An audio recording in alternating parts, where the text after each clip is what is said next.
Hi ಸ್ನೇಹಿತರೆ, ನೀವು ನೋಡ್ತಾ ಇದ್ದೀರಾ ಸಾಧನಾ ಶಂಕರ್ ಅಕಾಡೆಮಿ ಶಿಕಾರಿಪುರ. ಒಂದು ಬ್ಯೂಟಿಫುಲ್ ಟಾಪಿಕ್ಕಿಗೆ ಎಂಟ್ರಿ ಆಗ್ತೀನಿ, ದಟ್ ಇಸ್ ನ್ಯೂಕ್ಲಿಯರ್ ಟೆಕ್ನಾಲಜಿ ಅಂತ. ಸೊ ನ್ಯೂಕ್ಲಿಯರ್ ತಂತ್ರಜ್ಞಾನ ಅಂತಕ್ಕಂಥ ಒಂದು ಟಾಪಿಕ್ ಏನಿದೆ, ಈ ಟಾಪಿಕ್ನ ಮೇಲೆ ಕಾಂಪಿಟೇಟಿವ್ ಎಕ್ಸಾಮಲ್ಲಿ ಪ್ರಶ್ನೆಗಳು ಬರ್ತಾನೆ ಇರುತ್ತೆ. HSTR, GPSTR ಎಲ್ಲ ಎಕ್ಸಾಮು, KS, IAS ಅದರ ಎಲ್ಲ ಎಕ್ಸಾಮಲ್ಲೂ ಕೂಡ ಇದ್ರ ಮೇಲೆ ಒಂದು ಕ್ವಶನ್ಸ್ ಬರ್ತಾನೆ ಇರುತ್ತೆ. ನ್ಯೂಕ್ಲಿಯರ್ ಟೆಕ್ನಾಲಜಿ ಹೆಂಗೆ ಬರುತ್ತೆ? ನ್ಯೂಕ್ಲಿಯರ್ ಕ್ರಿಯಾಕಾರಿಗಳಲ್ಲಿ ಬಳಸುವ ಇಂಧನ ಯಾವುದು? ಮಾನೋಸೈಟ್ ಅದರ ವಿಶೇಷತೆ ಏನು? ಥೋರಿಯಂನ ವಿಶೇಷತೆ ಏನು? ಯುರೇನಿಯಂ 238 ಅಂದರೆ ಏನು? ಯುರೇನಿಯಂ 239 ಅಂದರೆ ಏನು? ಯುರೇನಿಯಂ 233 ಅಂದರೆ ಏನು? ಮಂದಕಾರಿ ಮಾಡರೇಟರ್ ಅಂದರೆ ಏನು? ನಿಯಂತ್ರಕ ಸರಳುಗಳು ಇಟ್ ಇಸ್ ಕಂಟ್ರೋಲಿಂಗ್ ರಾಡ್ಸ್ ಅಂದರೆ ಏನು? ಹೆವಿ ವಾಟರ್ನ ಎಲ್ಲಿ ಬಳಸ್ತಾರೆ? ಗ್ರಾಫೈಟನ್ನು ಎಲ್ಲಿ ಬಳಸ್ತಾರೆ? ಎಲ್ಲವೂ ಕೂಡ ಕಾಂಪಿಟೇಟಿವ್ ಎಕ್ಸಾಮಲ್ಲಿ ಹಾಟೆಸ್ಟ್ ಝೋನ್. ಈ ನ್ಯೂಕ್ಲಿಯರ್ ಟೆಕ್ನಾಲಜಿಯ ಬಗ್ಗೆ ನಿಮ್ಮ ಜೊತೆಗೆ ಒಂದು ಬ್ಯೂಟಿಫುಲ್ ಆಗಿರ್ತಕ್ಕಂಥ ಚರ್ಚೆಯನ್ನು ಈ ಸೆಷನ್ನಲ್ಲಿ ನಾನು ನಿಮ್ಮ ಜೊತೆಗೆ ಮಾಡ್ತೀನಿ ಸ್ನೇಹಿತರೆ. ಸಾಧನಾ ಶಂಕರ್ ಅಕಾಡೆಮಿ ಯೂಟ್ಯೂಬ್ ಏನು ಟೀಮ್ ಇದೆ, ಆ ಟೀಮ್ ವತಿಯಿಂದ HSTRಗೆ, GPSTRಗೆ, ಸೊ PSTRಗೆ, ನೆಕ್ಸ್ಟ್ ಕರ್ನಾಟಕ TET ಎಕ್ಸಾಮ್ಗೆ, ನೆಕ್ಸ್ಟ್ ಕಂಪ್ಲೀಟ್ ಹೈಸ್ಕೂಲ್ನ ಎಲ್ಲ ಪಾಠಗಳು ಮತ್ತು ಜನರಲ್ ಸೈನ್ಸ್ ಇದಕ್ಕೆ ಸಂಬಂಧಪಟ್ಟಂತಹ ಒಂದು ಬ್ಯೂಟಿಫುಲ್ ಎಲ್ಲ ಕ್ಲಾಸ್ಗಳು, ಒಂದು 300-400 ಕ್ಲಾಸಸ್ಗಳು ನಿಮಗೆ ಒಂದು ಆ್ಯಪ್ನ ಮೂಲಕ ತುಂಬ ಕಡಿಮೆ ದರದಲ್ಲಿ ಬರುತ್ತೆ. ಕೆಲವೇ ದಿನಗಳಲ್ಲಿ ಸೊ ಈ ವಿಡಿಯೋಗಳನ್ನು ಎಲ್ಲ ನಿಮ್ಮ ಸ್ನೇಹಿತರಿಗೆ ಶೇರ್ ಮಾಡಿ, ವೇಟ್ ಮಾಡಿ, ಸೈನ್ಸ್ನ ಕಂಪ್ಲೀಟ್ ಸ್ಯಾಚುರೇಷನ್ಗೆ ಹೋಗಿ ಸ್ನೇಹಿತರೆ. ಓಕೆ, ಇರಲಿ. ಈಗ ಈ ನ್ಯೂಕ್ಲಿಯರ್ ಟೆಕ್ನಾಲಜಿ ಅಂದರೆ ಏನು? ಈಗ ಆರ್ಟ್ಸ್ ಮತ್ತು ಕಾಮರ್ಸ್ ಬ್ಯಾಕ್ಗ್ರೌಂಡಿಂದ ಬಂದಿರ್ತೀವಿ. ಏನು ಸರ್ ಇದು ನ್ಯೂಕ್ಲಿಯರ್ ಟೆಕ್ನಾಲಜಿ? ನಮಗೆ ಕೈಗಾ ಅಣುಸ್ಥಾವರ ಒಂದೇ ಗೊತ್ತಿರೋದು, ತಾರಾಪುರ ಅಣುಸ್ಥಾವರ ಒಂದೇ ಗೊತ್ತಿರೋದು. ನಮಗೆ ಈ ಒಂದು ವಿಡಿಯೋದಲ್ಲಿ ಎಲ್ಲವೂ ಕ್ಲಿಯರ್ ಮಾಡೋ ಪ್ರಯತ್ನವನ್ನು ಮಾಡಿ ಸರ್. ಸೊ ಆ ಪ್ರಯತ್ನನ ನಮಗೆ ಅರ್ಥ ಮಾಡಿಸ್ತಕ್ಕಂಥ ಪ್ರಯತ್ನನ ಈ ವಿಡಿಯೋದಲ್ಲಿ ಮಾಡಿದ್ದೀನಿ ಸ್ನೇಹಿತರೆ. ಈ ನ್ಯೂಕ್ಲಿಯರ್ ಟೆಕ್ನಾಲಜಿಯಲ್ಲಿ ನಾವು ಬಾಂಬ್ ಬೇಡ, ಯಾಕಂದರೆ ನಾವೆಲ್ಲ ಭಾರತೀಯರು ಅಂದರೆ ಸ್ವಲ್ಪ ಶಾಂತಿ ಪ್ರಿಯರು ನಾವು. ಇದು ಅಂದರೆ ಈ ಸಂಸ್ಕಾರ ಸಂಸ್ಕೃತಿಯ ತವರೂರು ಯಾವುದಪ್ಪ ಅಂತ ಕೇಳಿದ್ರೆ ನನ್ನ ಭಾರತ. ಈ ಭಾರತ ಬೇಜಾರ ಮಾಡಿಕೊಂಡ್ರೆ ಬೇರೆ ದೇಶದ ಮೇಲೆ ಬಾಂಬ್ ಹಾಕಂಗೆ ಆಗುತ್ತೆ. ಯಾಕಂದರೆ ಆ ಬೇಜಾರಕ್ಕೆ ಅಷ್ಟು ಸ್ಟ್ರೆಂತ್ ಯಾವುದಾದ್ರು ದೇಶದಲ್ಲಿದೆ ಅಂದರೆ ದಟ್ ಇಸ್ ದ ಭಾರತದಲ್ಲಿದೆ. ಶಾಪ ಹಾಕ್ತಾರೆ ನೋಡಿ, ಹಳ್ಳಿಗಳಲ್ಲಿ ಹೇಳ್ತಾರೆ, ಲೇ ಅಮ್ಮನ ಶಾಪ ಹಾಳಾಗಿ ಹೋಗ್ತೀಯ ಅಂತ. ಹಾಗೆ ಇಡೀ ಜಗತ್ತಿನ ಅಮ್ಮ ಯಾರಪ್ಪ ಅಂತ ಕೇಳಿದ್ರೆ ಭಾರತ. ಭಾರತ ಯಾವುದಾದ್ರು ಒಂದು ದೇಶದ ಮೇಲೆ ಶಾಪ ಹಾಕ್ತು ಅಂದರೆ ಆ ಶಾಪಕ್ಕೆ ಆ ದೇಶ ಕಂಪ್ಲೀಟ್ ಹಾಳಾಗಿ ಹೋಗಿಬಿಡುತ್ತೆ. ಅದಕ್ಕೆ ಎಕ್ಸಾಂಪಲ್ ನಿಮ್ಮೆಲ್ಲ ಗೊತ್ತಿದೆ, ಭಾರತದ ಮೇಲೆ ಆಕ್ರಮಣ ಮಾಡಿರ್ತಕ್ಕಂತಹ ಗ್ರೀಕರು, ರೋಮರು, ಡಚ್ಚರು ನಮ್ಮ ದೇಶದ ಮೇಲೆ ಯಾರ್ಯಾರು ಆಕ್ರಮಣ ಮಾಡಿದ್ರು ಅವ್ರು ಯಾರೂ ಕೂಡ ಇಲ್ಲಿವರೆಗೂ ಈಗ ನಮ್ಮ ಇತಿಹಾಸದಲ್ಲಿ ಇಲ್ಲೇ ಇಲ್ಲ, ಕಂಪ್ಲೀಟ್ ನಾಶವಾಗಿ ಹೋಗಿದ್ದಾರೆ. ಅದು ಭಾರತದ ಮಣ್ಣಿಗಿರ್ತಕ್ಕಂಥ ಒಂದು ಬ್ಯೂಟಿಫುಲ್ ಆಗಿರ್ತಕ್ಕಂಥ ತಾಕತ್ತು ಸ್ನೇಹಿತರೆ. ಹಾಗಾಗಿ ನಾವೆಲ್ಲ ಶಾಂತಿ ಪ್ರಿಯರು ಆಗಿರೋದ್ರಿಂದ ಈ ಏನು ಒಂದು ಪರಮಾಣುವಿನ ನ್ಯೂಕ್ಲಿಯಸ್ ಇದೆ, ಆ ನ್ಯೂಕ್ಲಿಯಸನ್ನು ಹೊಡೆದು ಅದರಿಂದ ಏನು ಶಕ್ತಿ ಬರುತ್ತೆ, ಉಷ್ಣ ಶಕ್ತಿ, ಅದನ್ನು ಬಳಸ್ಕೊಂಡು ವಿದ್ಯುತ್ತನ್ನಾಗಿ ಪರಿವರ್ತನೆ ಮಾಡ್ತಕ್ಕಂಥ ಮಿಷನ್. ಈ ಮಿಷನ್ ಯಾವುದಪ್ಪ ಅಂದರೆ ನ್ಯೂಕ್ಲಿಯರ್ ಕ್ರಿಯಾಕಾರಿ, ನ್ಯೂಕ್ಲಿಯರ್ ರಿಯಾಕ್ಟರ್. ನೋಡಿ, ಇಲ್ಲೊಂದು ಮಿಷನ್ ಇದೆ, ಇನ್ನೊಂದು ಮಿಷನ್ ಇದೆ. ಈಗ ಸರ್ 2 ಮಿಷನ್, ಅದು ನ್ಯೂಕ್ಲಿಯರ್ ಕ್ರಿಯಾಕಾರಿಯೇ, ಇದು ನ್ಯೂಕ್ಲಿಯರ್ ಕ್ರಿಯಾಕಾರಿಯೇ. ಆ ನ್ಯೂಕ್ಲಿಯರ್ ಕ್ರಿಯಾಕಾರಿಯಲ್ಲಿ ಮಂದಕವಾಗಿ ಮಾಡರೇಟರ್ ಆಗಿ ಹೆವಿ ವಾಟರ್ ಭಾರ ಜಲನ ಬಳಸಿದ್ದಾನೆ. ಈ ನ್ಯೂಕ್ಲಿಯರ್ ಕ್ರಿಯಾಕಾರಿಯಲ್ಲಿ ಮಂದಕವಾಗಿ ಮಾಡರೇಟರ್ ಆಗಿ ಗ್ರಾಫೈಟನ್ನು ಬಳಸಿದ್ದಾನೆ. ಒಟ್ಟಾರೆಯಾಗಿ 2 ನ್ಯೂಕ್ಲಿಯರ್ ಕ್ರಿಯಾಕಾರಿಗಳು ಏನು ಮಾಡುತ್ತೆ ಅಂದರೆ ವಿದ್ಯುತ್ತನ್ನು ಉತ್ಪತ್ತಿ ಮಾಡ್ತಕ್ಕಂಥ ಸಾಧನ. ಅದು ಹೆಂಗೆ ವಿದ್ಯುತ್ತನ್ನು ಉತ್ಪತ್ತಿ ಮಾಡುತ್ತೆ ಅನ್ನೋದನ್ನು ನಾನು ಮುಂದಿನ ಸ್ಲೈಡ್ಗಳಲ್ಲಿ ನಿಮ್ಮ ಜೊತೆಗೆ ಎಕ್ಸ್ಪ್ಲೇನ್ ಮಾಡ್ತಾ ಬರ್ತೀನಿ ಸ್ನೇಹಿತರೆ. ನೋಡಿ, ಈ ಟಾಪಿಕ್ಕಿಗೆ ಎಂಟ್ರಿ ಆಗೋ ಮುಂಚೆ ಒಂದು ಕ್ವಶನನ್ನು ಸಾಲ್ವ್ ಮಾಡ್ಕೊಳ್ಳೋಣ ನಾವು. ನ್ಯೂಕ್ಲಿಯರ್ ಫಿಸಿಕ್ಸಲ್ಲಿ ಮಾಸ್ ಡಿಫ್ರೆನ್ಸ್ ಅಂದರೆ ಏನು ಅಂತ ಸಿಂಪಲ್ ಆನ್ಸರ್. ನೋಡಿ, ನಿಮಗೆ ಅನಿಸುತ್ತೆ ಮಾಸ್ ಡಿಫ್ರೆನ್ಸ್ ಅಂದರೆ ಸರ್ ಇದು ಐಸೋಟೋಪಿಗೆ ಸಂಬಂಧಪಟ್ಟಿದ್ದು. ಇಲ್ಲಿ ಟ್ರಾನ್ಸ್ಮಿಟೇಷನ್ ಆಗಬೇಕಾದ್ರೆ ನ್ಯೂಕ್ಲಿಯಸ್ನಲ್ಲಿ ಏನಾಗ್ತಾ ಇರುತ್ತೆ, ಆ ನ್ಯೂಕ್ಲಿಯಸ್ನ ಇದರಲ್ಲಿ ರಾಶಿಯ ಪ್ರಮಾಣ ವ್ಯತ್ಯಾಸ ಆಗ್ತಾ ಇರುತ್ತೆ, ಅದಕ್ಕೆ ರಾಶಿ ದೋಷ. ಕರೆಕ್ಟ್. ಬಟ್ ಅದು ಆರು ಆಪ್ಷನ್ ಇಲ್ಲ ಇಲ್ಲಿ ಕೊಟ್ಟಿರ್ತಕ್ಕಂಥ ಆಪ್ಷನ್ನೇ ಬೇರೆ. ನಾನು ಬೈಂಡಿಂಗ್ ಎನರ್ಜಿ ಮೇಲೆ, ಬಂಧಕ ಶಕ್ತಿ ಮೇಲೆ ಕೊಟ್ಟಿರ್ತಕ್ಕಂಥ ಆಪ್ಷನ್. ಸರ್ ಏನು ಸರ್ ಇದು ರಾಶಿ ದೋಷ? ಇದೆಲ್ಲ ಆಲ್ರೆಡಿ ಹೇಳಿದ್ದೀನಿ ನಾನು. ಒಂದು ಪರಮಾಣು ಇದೆ ಅಂದಮೇಲೆ ಪರಮಾಣುವಿನ 99.98% ರಾಶಿ ಎಲ್ಲಿರುತ್ತೆ ಅಂದರೆ ಪರಮಾಣುವಿನ ಬೀಜ ಕೇಂದ್ರದಲ್ಲಿರುತ್ತೆ. ಹಾಗಾಗಿ ಆ ಬೀಜ ಕೇಂದ್ರದಲ್ಲಿ ಅತ್ಯಂತ ಭಾರವಾಗಿರ್ತಕ್ಕಂಥ ಕಣ ಯಾವುದು ಅಂದರೆ ನ್ಯೂಟ್ರಾನ್, ಒಂಥರ ಆಫ್ರಿಕಾದ ಆನೆ ಇದ್ದಂಗೆ. ಅದರ ಪಕ್ಕ ಸ್ವಲ್ಪ ಕಡಿಮೆ, ಇದು ಭಾರನೇ, ಇಂಡಿಯಾದ ಆನೆ, ದಟ್ ಇಸ್ ದ ಪ್ರೋಟಾನ್. ಹಾಗಾದರೆ ಅತ್ಯಂತ ಭಾರವಾಗಿರ್ತಕ್ಕಂಥ ಪರಮಾಣುವಿನ ನ್ಯೂಕ್ಲಿಯಸ್ಸಲ್ಲಿ ಇರ್ತಕ್ಕಂಥ ಕಣಗಳು ಒಂದು ನ್ಯೂಟ್ರಾನ್, ಇನ್ನೊಂದು ಪ್ರೋಟಾನ್. ಎಲೆಕ್ಟ್ರಾನ್ ಒಂಥರ ಇರುವೆ ಇದ್ದಂಗೆ, ಇದು ಕಂಪೇರಿಟಿವ್ನೇ ಇಲ್ಲ. ಕ್ಲಿಯರ್. ಹಾಗಾಗಿ ಪರಮಾಣುವಿನ ನ್ಯೂಕ್ಲಿಯಸ್ನಲ್ಲಿ 99.98% ರಾಶಿ ಯಾಕಿರುತ್ತಪ್ಪ ಅಂದರೆ ಅತ್ಯಂತ ಭಾರವಾಗಿರ್ತಕ್ಕಂಥ 2 ಕಣಗಳು ಪರಮಾಣುವಿನ ಬೀಜ ಕೇಂದ್ರದಲ್ಲಿದೆ. ಈ ಪರಮಾಣುವಿನ ಬೀಜ ಕೇಂದ್ರದಲ್ಲಿರ್ತಕ್ಕಂಥ ಈ ಪ್ರೋಟಾನ್ ಮತ್ತು ನ್ಯೂಟ್ರಾನ್ ಇದೆಯಲ್ವಾ, ಈ ಪ್ರೋಟಾನ್ ಮತ್ತು ನ್ಯೂಟ್ರಾನ್ ಎರಡೂ ಸಮ ಇತ್ತು ಅಂದರೆ, ಎಕ್ಸಾಂಪಲ್ ಈಗ 10 ಪ್ರೋಟಾನ್ 10 ನ್ಯೂಟ್ರಾನ್ ಇತ್ತು ಅಂದರೆ ಇದನ್ನು ಸ್ಥಿರವಾಗಿರತಕ್ಕಂತಹ ಪರಮಾಣು ಅಂತ ಕರಿತೀವಿ. ಓಕೆ, ಸ್ಥಿರವಾಗಿರತಕ್ಕಂಥ ಪರಮಾಣು. ಈ ರಾಶಿಯಲ್ಲಿ ಏನೂ ದೋಷ ಇಲ್ಲ. ಇನ್ ಕೇಸ್ ಇದರಲ್ಲಿ 10 ಪ್ರೋಟಾನ್ 14 ನ್ಯೂಟ್ರಾನ್ ಇತ್ತು ಅಂದರೆ, 4 ನ್ಯೂಟ್ರಾನ್ ಜಾಸ್ತಿ ಇತ್ತು ಅಂದರೆ ಇಲ್ಲಿ ರಾಶಿಯಲ್ಲಿ ಬಂಧಕ ಶಕ್ತಿ ಕಡಿಮೆ ಆಗತ್ತೆ, ರಾಶಿ ದೋಷ ಬೈಂಡಿಂಗ್ ಎನರ್ಜಿ ಕಡಿಮೆ ಆಗತ್ತೆ, ಮಾಸ್ ಡಿಫ್ರೆನ್ಸ್ ಏನಾಗತ್ತೆ, ಜಾಸ್ತಿ ಆಗತ್ತೆ. ಯಾಕಂದರೆ 10ಕ್ಕೆ 10 ಜೋಡಿ ಉಳ್ಕೊಂಡಿರೋ 4 ಬೆಂಕಿ ಇಟ್ಟು ಆ ಆಟಮನ್ನು, ಆ ನ್ಯೂಕ್ಲಿಯಸನ್ನು ಹೊಡೆಯೋ ಪ್ರಯತ್ನನ ಮಾಡತ್ತೆ. ಈಗ ಯಾವುದೋ TTಯಲ್ಲಿ ನೀವೆಲ್ಲ ಟೂರ್ ಹೋಗಿದ್ದೀರಿ ಅಂತ ಅಂದ್ಕೊಳ್ಳೋಣ. 8 ಹುಡುಗ 8 ಹುಡುಗಿ ಟೂರ್ ಹೋದರೆ ಸಮಸ್ಯೆ ಇಲ್ಲ. 8 ಹುಡುಗರು 10 ಹುಡುಗಿಯರು ಟೂರ್ ಹೋದರೆ 8ಕ್ಕೆ 8 ಜೋಡಿ ಮತ್ತೆರಡು ಉಳಿತಾವಲ್ಲ, ಅವು ಬೆಂಕಿ ಹಾಕ್ತಾವೆ, ಇಡೀ ಕರ್ನಾಟಕ ಕಂಪ್ಲೀಟ್ ಹೇಳ್ತಾವೆ. ಹಾಗೆ ಇಲ್ಲಿ ಪ್ರೋಟಾನ್ ಮತ್ತು ನ್ಯೂಟ್ರಾನ್ಗಳ ನಡುವೆ ವ್ಯತ್ಯಾಸ ಆಗೋದ್ರಿಂದ ಬಂಧಕ ಶಕ್ತಿ ಕಡಿಮೆಯಾಗಿ ಈ ನ್ಯೂಕ್ಲಿಯಸ್ ಹೊಡಿತಕ್ಕಂಥ ಪ್ರಮಾಣ ಜಾಸ್ತಿ ಆಗತ್ತೆ, ಮೀನ್ಸ್ ರಾಶಿಯಲ್ಲಿ ದೋಷ ಆಗತ್ತೆ. ಇದನ್ನೇ ನಾವು ಮಾಸ್ ಡಿಫ್ರೆನ್ಸ್ ಅಂತ ಕರಿತೀವಿ. ಈ ಕ್ವಶನ್ಗೆ, ಈ ಆಪ್ಷನ್ಗೆ ಸಂಬಂಧಪಟ್ಟ ಹಾಗೆ ಪ್ರೋಟಾನ್ ಮತ್ತು ನ್ಯೂಟ್ರಾನ್ಗಳ ನಡುವೆ ವ್ಯತ್ಯಾಸದಿಂದ ಈ ನ್ಯೂಕ್ಲಿಯಸ್ ಅನ್ಸ್ಟೇಬಲ್ ಆಗತ್ತೆ, ಅಸ್ಥಿರ ಆಗತ್ತೆ. ಈ ಅಸ್ಥಿರ, ಈ ಭಾರವಾಗಿರ್ತಕ್ಕಂಥ ನ್ಯೂಕ್ಲಿಯಸ್ ಹೊಡೆಯೋ ಚಾನ್ಸಸ್ ಜಾಸ್ತಿ ಇದೆ. ಹೊಡೆದ್ರೆ ನ್ಯೂಕ್ಲಿಯ ವಿದಳನ ಅಂತ ಕರಿತೀವಿ, ಸೇರಿದ್ರೆ ನ್ಯೂಕ್ಲಿಯ ಸಮ್ಮಿಲನ ಅಂತ ಕರಿತೀವಿ. ಸೇರೋದ್ರಿಂದನೂ ಶಕ್ತಿ ಬರುತ್ತೆ, ಹೊಡೆಯೋದ್ರಿಂದನೂ ಶಕ್ತಿ ಬರುತ್ತೆ. ಅರ್ಥ ಮಾಡ್ಕೊಳ್ಳಿ. ಇದಕ್ಕೆ ಸಂಬಂಧಪಟ್ಟಂಥ ಒಂದು ಕ್ಲಿಯಾರಿಟಿನ ಮುಂದಿನ ಸ್ಲೈಡ್ಗಳಲ್ಲಿ ನಾನು ನಿಮ್ಮ ಜೊತೆಗೆ ಚರ್ಚೆ ಮಾಡ್ತಾ ಬರ್ತೀನಿ ಸ್ನೇಹಿತರೆ. ಆಗಲೇ ಏನು ತೋರಿಸ್ದೆ ನಾನು, ಏನು, ಸರ್ ನಾವೆಲ್ಲ ಇಲ್ಲಿ ಸ್ಟಡಿ ಮಾಡ್ತಕ್ಕಂಥದ್ದು ನ್ಯೂಕ್ಲಿಯ ಕ್ರಿಯಾಕಾರಿಗಳ ಬಗ್ಗೆ. 15 ದಿವಸದ ಹಿಂದ್ಗಡೆ ಒಂದು ವಿಡಿಯೋ ಮಾಡಿದ್ದೀನಿ. ಆ ವಿಡಿಯೋದಲ್ಲಿ ಹೇಳಿದ್ದೀನಿ ನಾನು, ನ್ಯೂಕ್ಲಿಯ ವಿದ್ಯುತ್ ಸ್ಥಾವರನೇ ಬೇರೆ, ನ್ಯೂಕ್ಲಿಯ ಕ್ರಿಯಾಕಾರಿನೇ ಬೇರೆ. ವಿದ್ಯುತ್ ಸ್ಥಾವರ ಅಂದರೆ ಆ ಕ್ರಿಯಾಕಾರಿಗಳನ್ನ ಇಟ್ಟಿರ್ತಕ್ಕಂಥ ಅದು ಒಂದು ಘಟಕ ವ್ಯವಸ್ಥೆ. ಅಲ್ಲಿ ಎಕ್ಸಾಂಪಲ್ ಕೊಟ್ಟಿದ್ದೀನಿ, ಮಿಷನ್ ಮನೆ ವಿದ್ಯುತ್ ಸ್ಥಾವರ.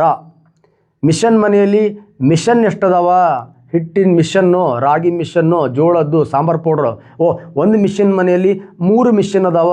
ಒಂದು ಮಿಷನ್ ಮನೆ ನ್ಯೂಕ್ಲಿಯ ವಿದ್ಯುತ್ ಸ್ಥಾವರ. ಆ ಮಿಷನ್ ಮನೆಯಲ್ಲಿ ಎಷ್ಟು ಮಿಷನ್ ಅದಾವ, machine that is a nuclear ಕ್ರಿಯಾಕಾರಿ. ಈ ಥರ ಈ ನ್ಯೂಕ್ಲಿಯ ಕ್ರಿಯಾಕಾರಿ ಏನಿದೆ, ನ್ಯೂಕ್ಲಿಯರ್ ರಿಯಾಕ್ಟರ್ಸ್ ಏನಿದೆ, ಆ ನ್ಯೂಕ್ಲಿಯರ್ ರಿಯಾಕ್ಟರ್ಸ್ಗಳು ಈ ಕೊಟ್ಟಿರ್ತಕ್ಕಂಥ ಆಪ್ಷನ್ ಏನಿದೆ, ಈ ಆಪ್ಷನಲ್ಲಿ ಅವು ಎಲ್ಲೆಲ್ಲಿ ಯಾವ್ಯಾವ ಸಂದರ್ಭದಲ್ಲಿ ಬಂದವು, ಅವುಗಳ ವಿಶೇಷತೆ ಏನು, ಈ ಒಂದು ಸ್ಲೈಡಲ್ಲಿ ಒನ್ ಆಫ್ ದ ಬ್ಯೂಟಿಫುಲ್ ಆಗಿರ್ತಕ್ಕಂಥ ಒಂದು ಪ್ರಶ್ನೆ ಬಂದೇ ಬರುತ್ತೆ ಸ್ನೇಹಿತರೆ. ನೋಡಿ, ಜಗತ್ತಿನ ಮೊಟ್ಟ ಮೊದಲ ನ್ಯೂಕ್ಲಿಯ ಕ್ರಿಯಾಕಾರಿ ಯಾವುದಪ್ಪ ಅಂತ ಕೇಳಿದ್ರೆ ಸಿಂಪಲ್, ಜಗತ್ತಿನ ಮೊಟ್ಟ ಮೊದಲ ನ್ಯೂಕ್ಲಿಯ ಕ್ರಿಯಾಕಾರಿ 1942 ಅಲ್ಲಿ ಇಟ್ ಇಸ್ CP1 ಅಂತ ಹೇಳ್ತೀವಿ ನಾವು, ಯುನೈಟೆಡ್ ಸ್ಟೇಟ್ಸ್ ಅಮೇರಿಕಾ. ಕ್ಲಿಯರ್? ನೋಡಿ, ಇದಕ್ಕೆ ಸಿ ಅಂದರೆ ಚಿಕಾಗೋ ಪೈಲ್ ಅಂತ ಕರಿತೀವಿ. ಇದೆ ಜಗತ್ತಿನ ಮೊಟ್ಟ ಮೊದಲ ನ್ಯೂಕ್ಲಿಯ ಕ್ರಿಯಾಕಾರಿ, ಫಸ್ಟ್ ನ್ಯೂಕ್ಲಿಯರ್ ರಿಯಾಕ್ಟರ್. ಈ ನ್ಯೂಕ್ಲಿಯರ್ ರಿಯಾಕ್ಟರ್ನ ಕಂಡಿಡಿದಂಥ ಸೈಂಟಿಸ್ಟ್ ಯಾರಪ್ಪ ಅಂತ ಕೇಳಿದ್ರೆ ದಟ್ ಇಸ್ ಹೆನ್ರಿಕ್ ಫೆರ್ಮಿ ಅಂತ. ಹೆನ್ರಿಕ್ ಫೆರ್ಮಿ ಮತ್ತು ಅವನ ತಂಡ, ಇವರು ಜಗತ್ತಿನ ಮೊಟ್ಟ ಮೊದಲ ನ್ಯೂಕ್ಲಿಯ ಕ್ರಿಯಾಕಾರಿಯನ್ನು, ನ್ಯೂಕ್ಲಿಯರ್ ರಿಯಾಕ್ಟರ್ ಚಿಕಾಗೋ ಪೈಲನ್ನು ಏನು ಮಾಡ್ತಾರೆ, ಆವಿಷ್ಕಾರ ಮಾಡ್ತಾರೆ. ಈ ನ್ಯೂಕ್ಲಿಯ ವಸ್ತುಗಳೇನಿದಾವಲ್ಲ ಅವು ಹೊಡೆಯೋದ್ರಿಂದ ಶಕ್ತಿ ಬರುತ್ತಲ್ವ, ಆ ಶಕ್ತಿಗೆ ನಾವೇನಂತ ಕರಿತೀವಿ, ನ್ಯೂಕ್ಲಿಯ ಶಕ್ತಿ ಅಂತ ಕರಿತೀವಿ, ನ್ಯೂಕ್ಲಿಯರ್ ಎನರ್ಜಿ. ಈ ಶಕ್ತಿಯನ್ನು ಅಳಿತೇವ ಸರ್, ಎಸ್. ಈ ಶಕ್ತಿಯನ್ನು ಅಳಿತಕ್ಕಂಥ ಯೂನಿಟ್ ಏನಿದೆಯಲ್ವಾ, ಈ ನ್ಯೂಕ್ಲಿಯರ್ ರಿಯಾಕ್ಟರ್, ಈ ನ್ಯೂಕ್ಲಿಯ ಕ್ರಿಯಾಕಾರಿಯನ್ನು ಕಂಡುಹಿಡಿದಂಥ ಫೆರ್ಮಿಯನ್ನೇ ಈ ನ್ಯೂಕ್ಲಿಯ ಶಕ್ತಿಯನ್ನು ಅಳೆಯುವ ಯೂನಿಟನ್ನಾಗಿ ಜಗತ್ತು ಒಪ್ಕೊಳ್ಳುತ್ತೆ. ಕ್ಲಿಯರ್? ನ್ಯೂಕ್ಲಿಯ ಶಕ್ತಿಯನ್ನು ಅಳೆಯುವ ಅಂತಾರಾಷ್ಟ್ರೀಯ ಏಕಮಾನ ಯಾವುದು ಅಂತ ಕೇಳಿದ್ರೆ ಫೆರ್ಮಿ. ಈ ಫೆರ್ಮಿನೇ ಈ ನ್ಯೂಕ್ಲಿಯ ಶಕ್ತಿಯನ್ನು ಬಳಸ್ಕೊಂಡು ಆ ಶಕ್ತಿಯಿಂದ ವಿದ್ಯುತ್ ಶಕ್ತಿಯನ್ನು ತಯಾರು ಮಾಡ್ತಕ್ಕಂತಹ ಮೊಟ್ಟ ಮೊದಲ ಸಂಶೋಧನಾ ಕ್ರಿಯಾಕಾರಿಯನ್ನು, ರಿಸರ್ಚ್ ರಿಯಾಕ್ಟರನ್ನು ಯಾರು ಕಂಡುಹಿಡಿತಾನೆ, ಹೆನ್ರಿಕ್ ಫೆರ್ಮಿ ಮತ್ತು ಅವನ ತಂಡ ಕಂಡುಹಿಡಿಯುತ್ತೆ. ಹಾಗಾಗಿ ಜಗತ್ತಿನ ಮೊಟ್ಟ ಮೊದಲ ನ್ಯೂಕ್ಲಿಯ ಕ್ರಿಯಾಕಾರಿ ಈ ಹೆನ್ರಿಕ್ ಫೆರ್ಮಿಯಿಂದ ಜಗತ್ತಿಗೆ ಆವಿಷ್ಕಾರ ಆಗತ್ತೆ ಸ್ನೇಹಿತರೆ.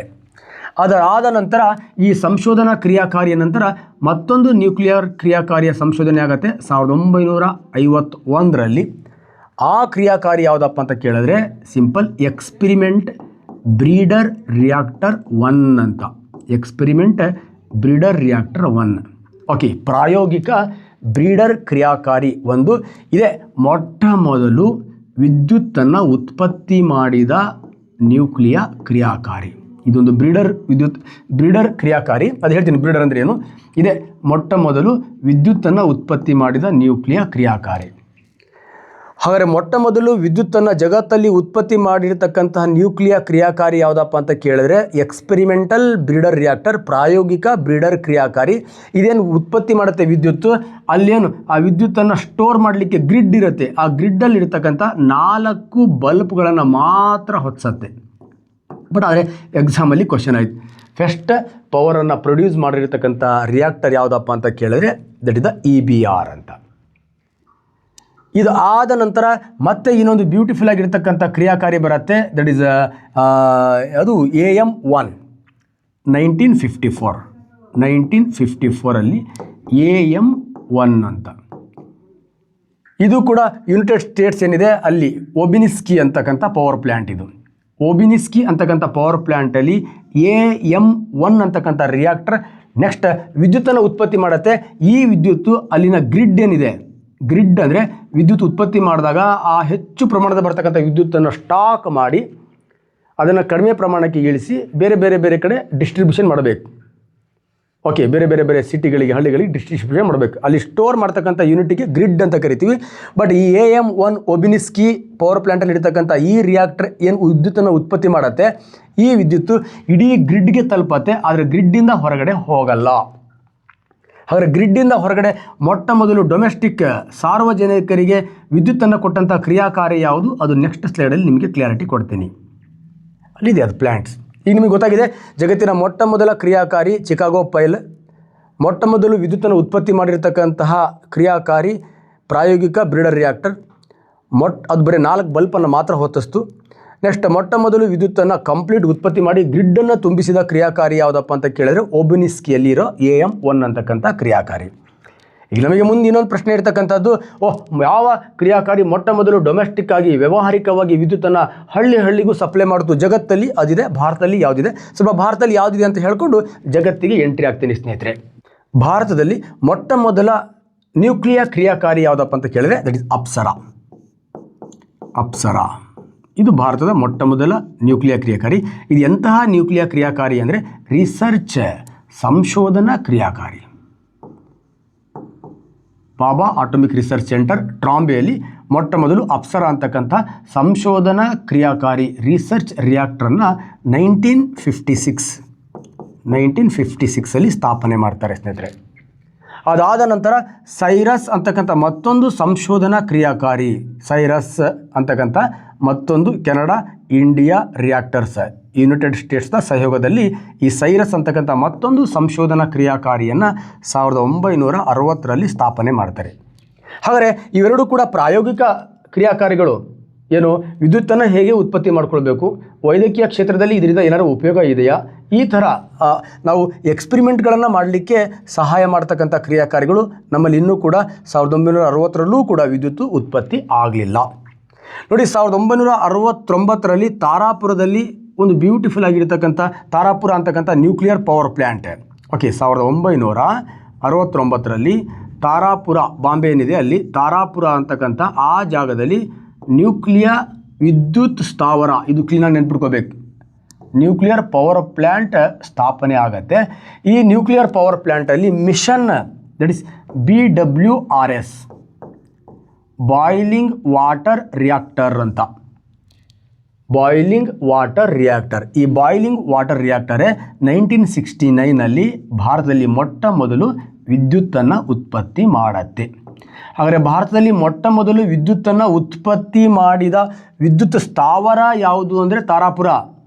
ಭಾರತದಲ್ಲಿ ಮೊಟ್ಟ ಮೊದಲು ವಿದ್ಯುತ್ತನ್ನು ಉತ್ಪತ್ತಿ ಮಾಡಿದ ಕ್ರಿಯಾಕಾರಿ ಯಾವುದಪ್ಪ ಅಂತ ಕೇಳಿದ್ರೆ that is TAP, Tarapur atomic power station unit 1, ಅದರ ಹೆಸರು BWRS, ಬಾಯ್ಲಿಂಗ್ ವಾಟರ್ ರಿಯಾಕ್ಟರ್ಸ್ ಅಂತ.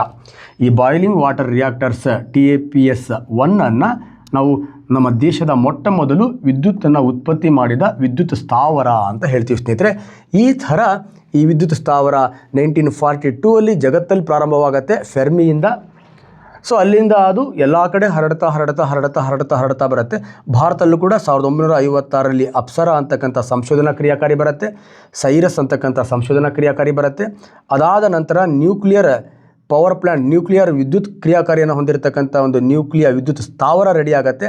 ಆ ಸ್ಥಾವರದಲ್ಲಿ ನ್ಯೂಕ್ಲಿಯರ್ ವಿದ್ಯುತ್ ಕ್ರಿಯಾಕಾರಿ ಬಾಯ್ಲಿಂಗ್ ವಾಟರ್ ರಿಯಾಕ್ಟರ್ಸ್ ಅಂತ ಏನಿದೆ ಅದು ಬಳಸಿ ಮೊಟ್ಟ ಮೊದಲು ಭಾರತದಲ್ಲೂ ಕೂಡ ವಿದ್ಯುತ್ ಶಕ್ತಿಯನ್ನು ನಾವೇನು ಮಾಡ್ತೀವಿ ತಯಾರಿಸಿ ಬೇರೆ ಕಡೆ ಎಲ್ಲ ಸಪ್ಲೈ ಮಾಡ್ತಕ್ಕಂಥ ಟೆಕ್ನಾಲಜಿ ನಮ್ಮಲ್ಲೂ ಕೂಡ ಬರುತ್ತೆ ಸ್ನೇಹಿತರೆ. ಅರ್ಥ ಆಗಿದೆ ಅಂತ ಅನ್ಕೋತೀನಿ.